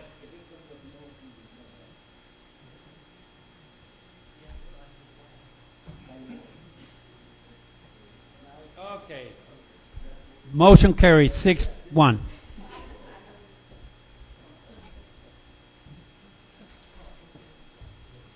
Yes, sir. We're going to go into closed session. We're going to be considering item I, consider and take possible action regarding approval of the personnel report and updates including new hires, resignation, administrative appointments. Yes, sir. Yes, sir. Also pursuant to Government Code Section 551.074, discussing personnel. B, pursuant to Texas Government Code Section 551071 and 551.704, attorney consultation regarding legal related to superintendent retirement plans and discussion regarding same. C, pursuant to Texas Government Codes 551.071 and 551.04, attorney consultation regarding legal issue related to the associate superintendent's retirement plans and discussion regarding same. There will be no action taken while on executive session. It is now 8:40.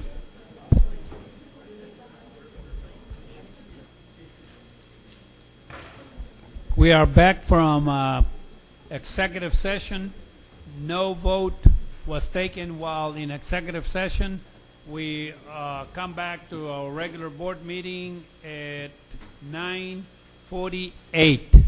9:48.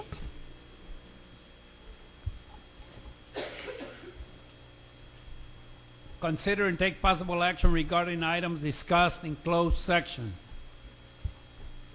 Consider and take possible action regarding personnel report. That's the first one. Motion by Mr. Flores, second by Ms. Williams. Mr. President, if you don't mind, we need to say approval of the personnel report and update. Oh, that is cool. Hires, resignation. Okay, ma'am. Yeah. Yes. Go ahead, Mr. Flores.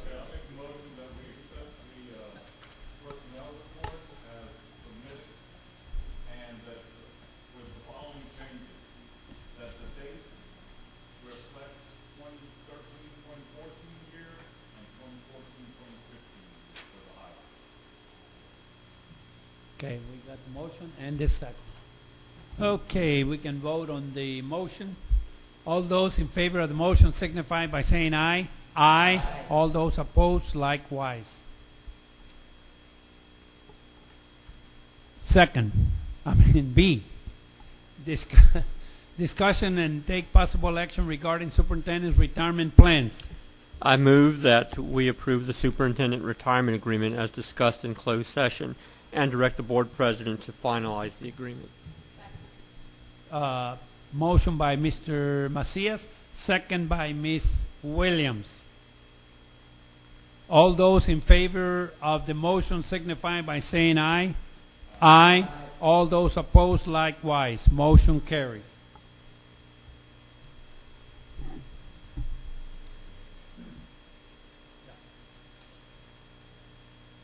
I'm sorry, I have to sign this.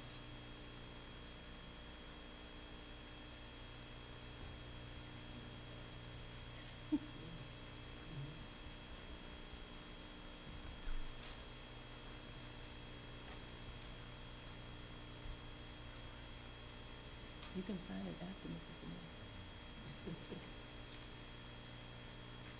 Excuse me?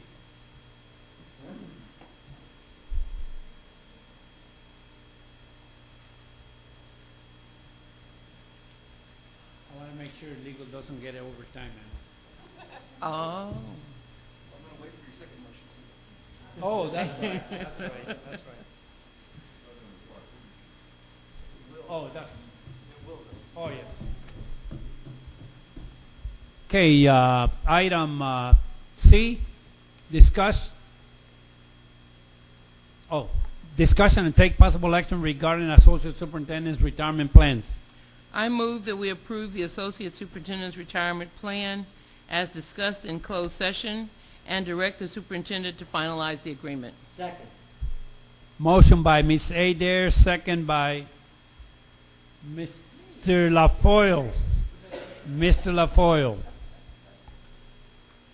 All those in favor signify by saying aye. Aye. I have one no. I'm voting no. Motion carries. We go back to discussion items. That's it, sir. Thank you. Yes, sir. You're out of the. You're out of. Superintendent report. Construction update.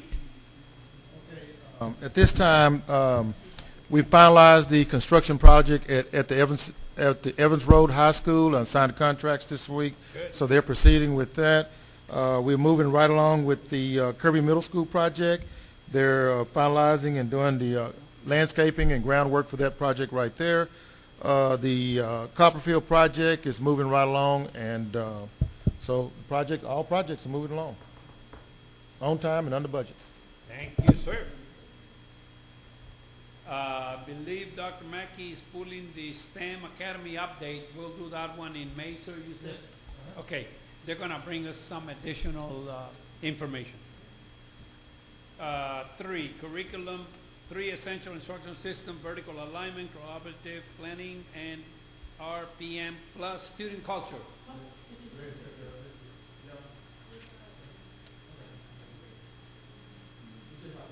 This will take 2 minutes. That's fine.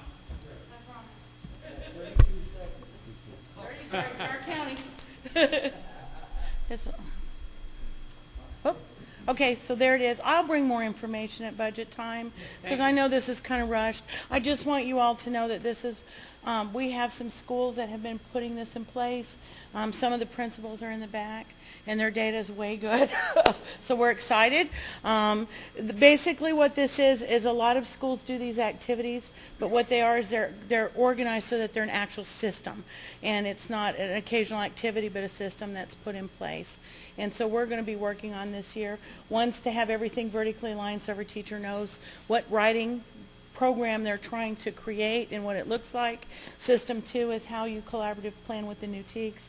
And System 3 is the implementation system, where they can actually pull data all along and check for progress so that you're constantly amending and doing strategies. The big circle on the outside, which is the last point I want to make, it has to do with some of the work Dr. McLeod's done with the district. It has to do with understanding student culture, because we believe in urban schools, if you have systems in place, kind of like a football team, then when teachers come or go, you don't have to start over. You plug them into the system that's in place. Or if a principal leaves, we're not always starting over. There's an embedded system. And we also believe that with our kids, that you have to build relationships and you have to understand the culture of our kids. So that's what we're going to be working on next year. And we've already had some principals that are going to help lead that. So I'm excited. Their data that came back already on FIRST is up at those schools from last year. So we're very excited. Thank you.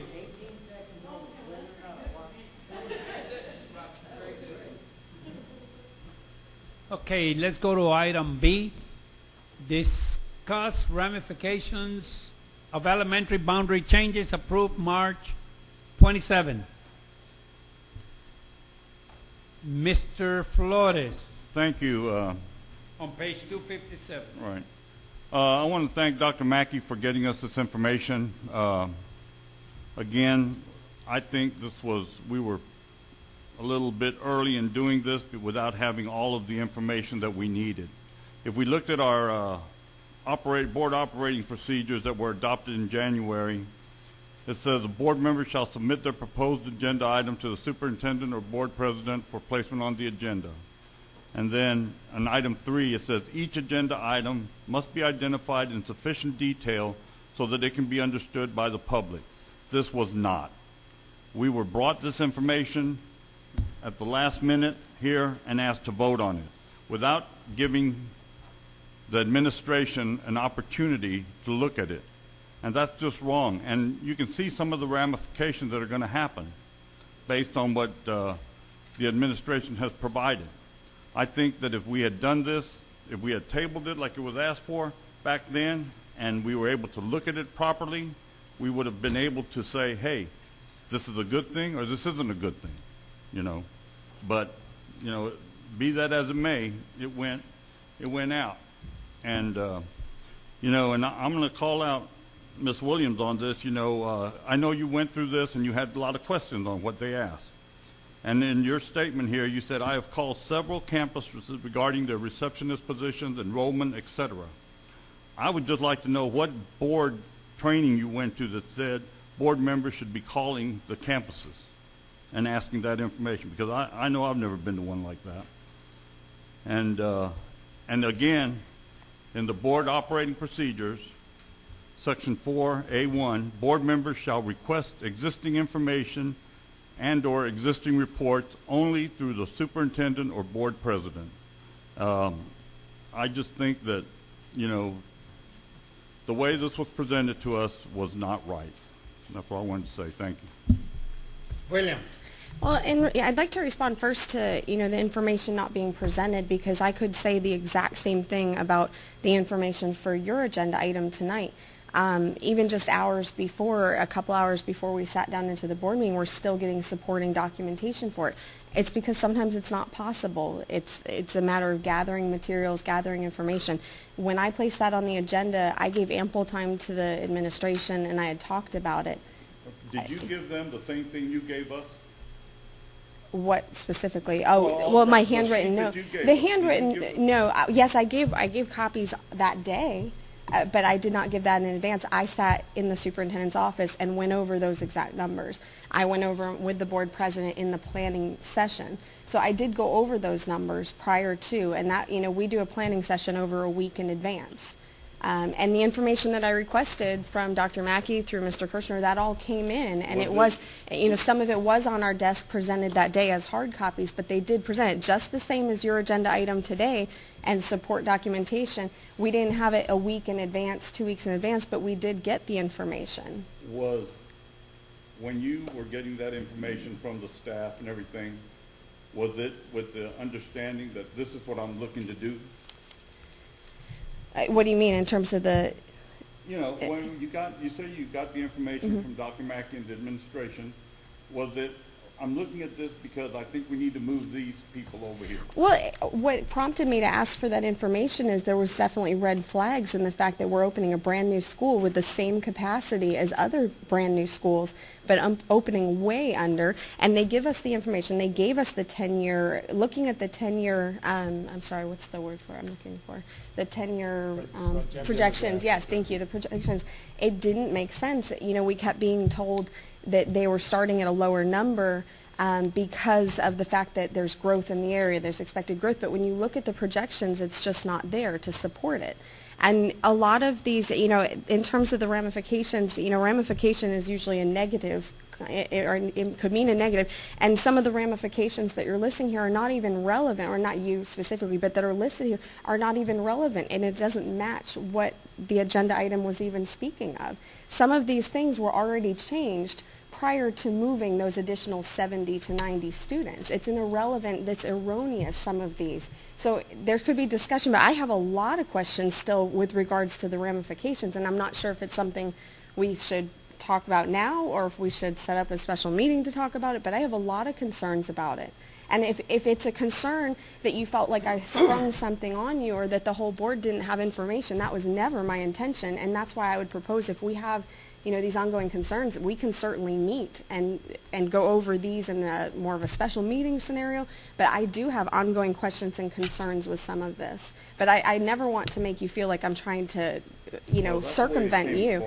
Right, and I apologize if that was the case. That wasn't my intentions, but I could also, like I said, I'm not accusing you or the administration of circumventing in this case either, but I've been asking down to the board meeting tonight to get supporting information for this. And it's just a matter, sometimes it takes time. And we can sit here all day and say, oh, someone was trying to circumvent and prevent information from getting to us, but I'm not sure that's the case. Sometimes it just takes time. And that was never my intention. If it had been my intention, I wouldn't have been sitting in the superintendent's office with the board president presenting my concerns, a week in advance. Well, that's also one of the reasons that when we know things are going to take time, to give them far enough in advance. Sure, and that was actually... A week is not really... Right, well, no, but I gave that as an agenda item beforehand, and Steve actually brought that up as a concern. He was concerned as well from the last board meeting, but he was asking for more time. But part of the problem, too, is the teachers are planning, they're planning all the allocations now, they're planning that they're doing the interviews now for the new campus. Students, families are planning.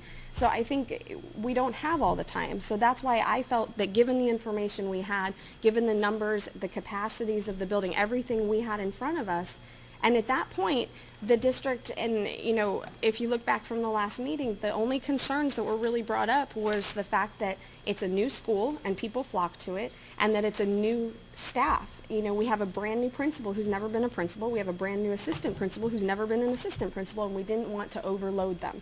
But collectively, as a board, we felt that that was not enough reason to justify those numbers. So I felt, given everything we had been given, that that was still the appropriate. And I apologize if you felt like I was trying to circumvent things or not provide information. That was never my intention.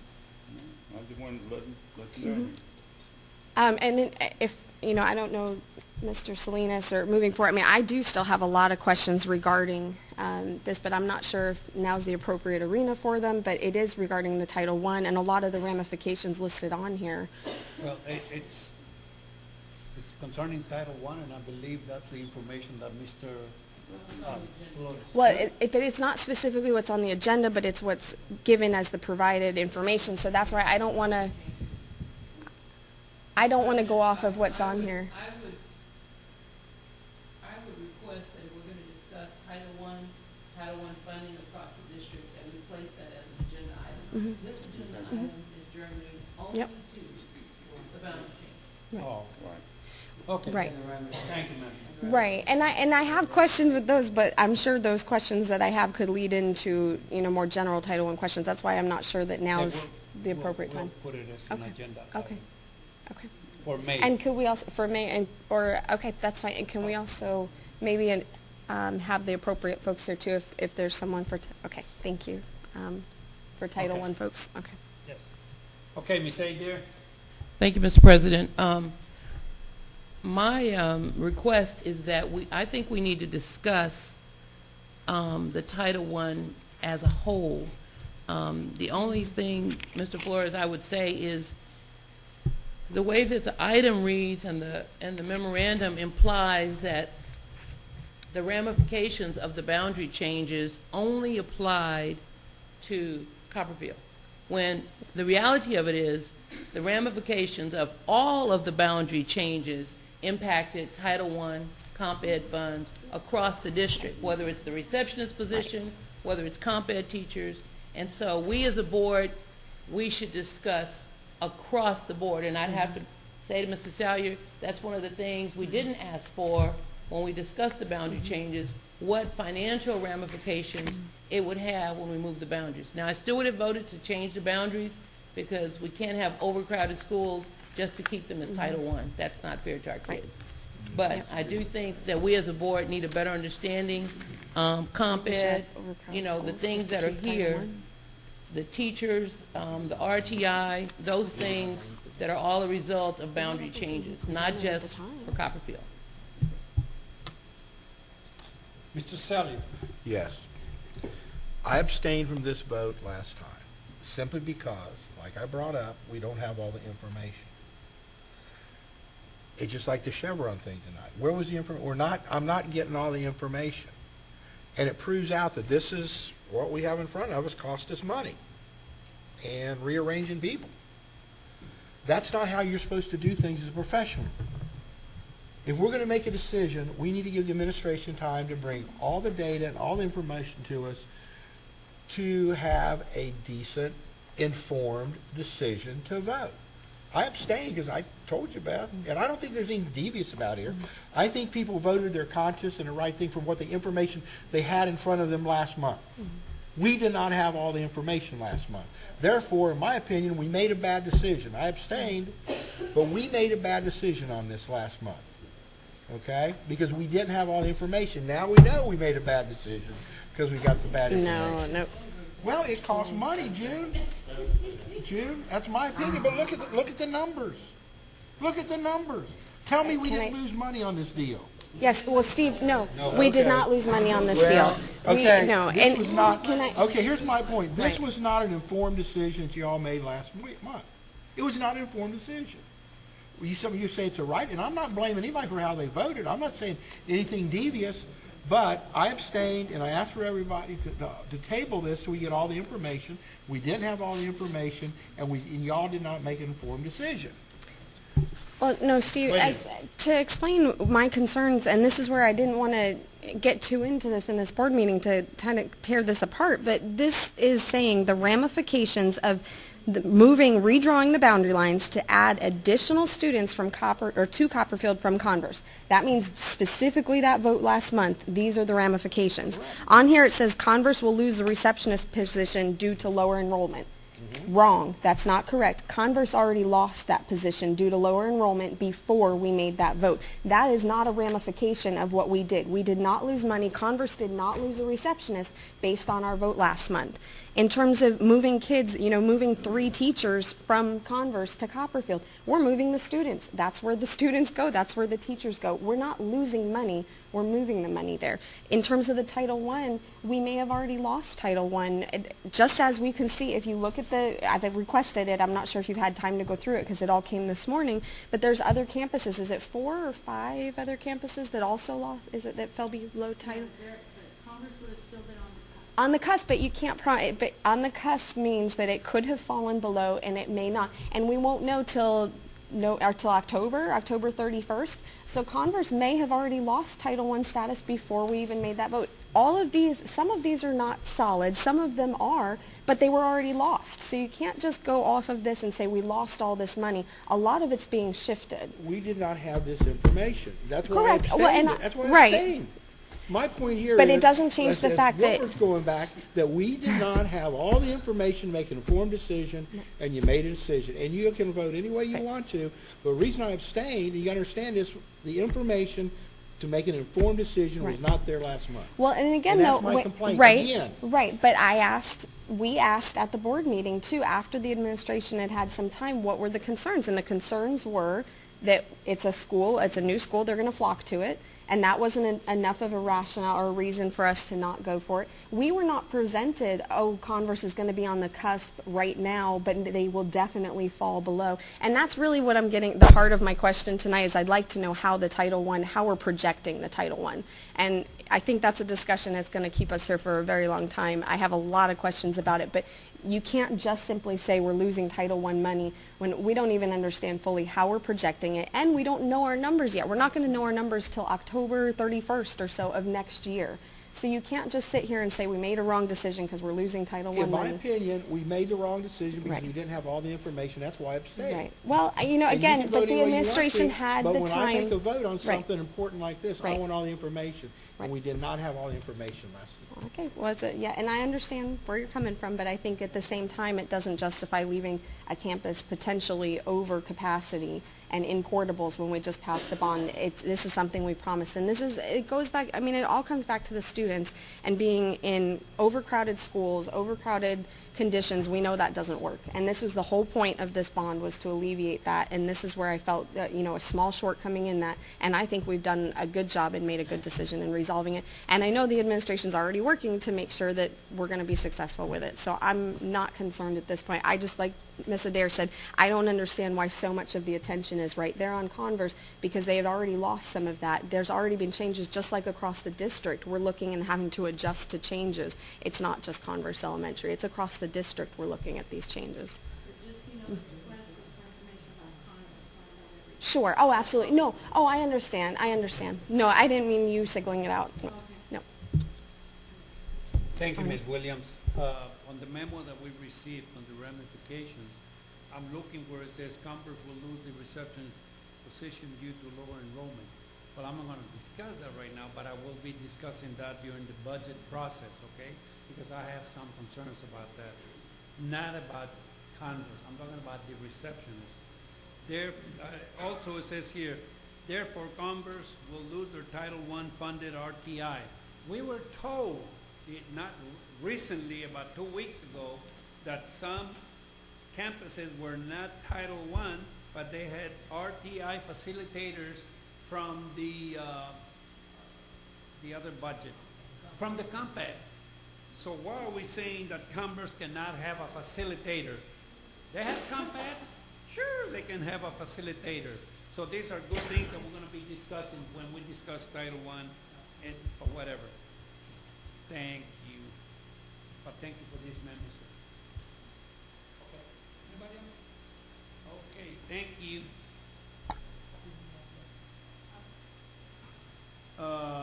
C, policy on internal auditor, first reading, Ms. Adair. Thank you, Ms. Salinas. This is a lot of information. You have a whole month before the next board meeting. Please call Dr. Mackey and let him know which ones you'd like and how you'd like that policy to read. I obtained this at the behest, soundings of Mr. Salyer, who wanted some policy.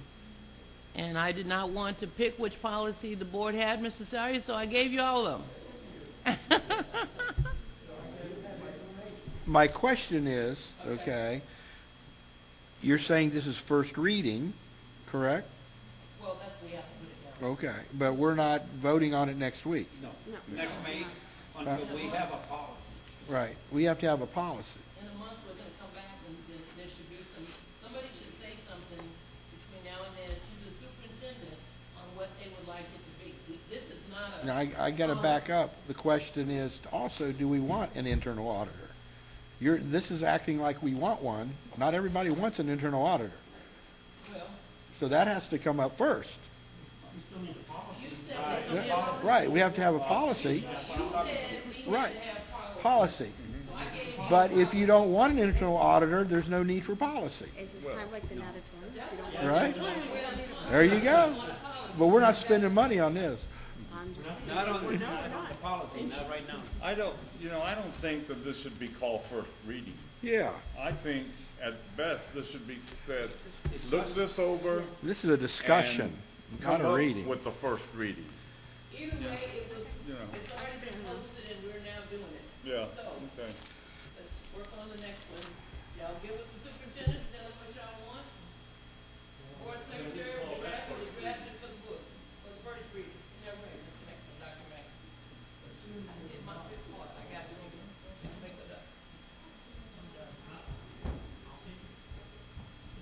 Okay. We're over. Yeah, I know. Thank you. Okay, update on board advisory committees.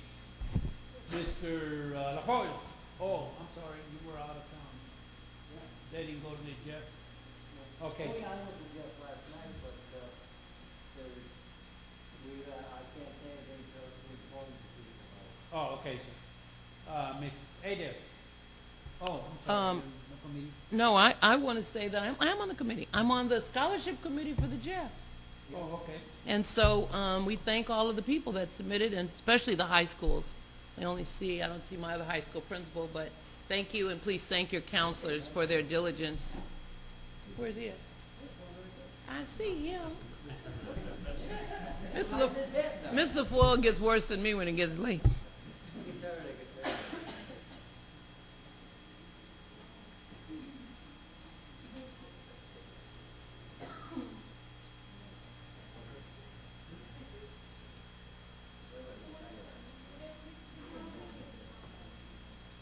No, we're talking about committees.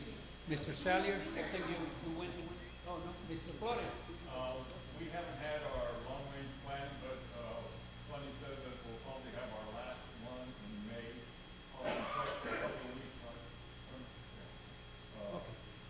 Hopefully we'll have more people there. Last time it was just Sonny and I. It was a typo.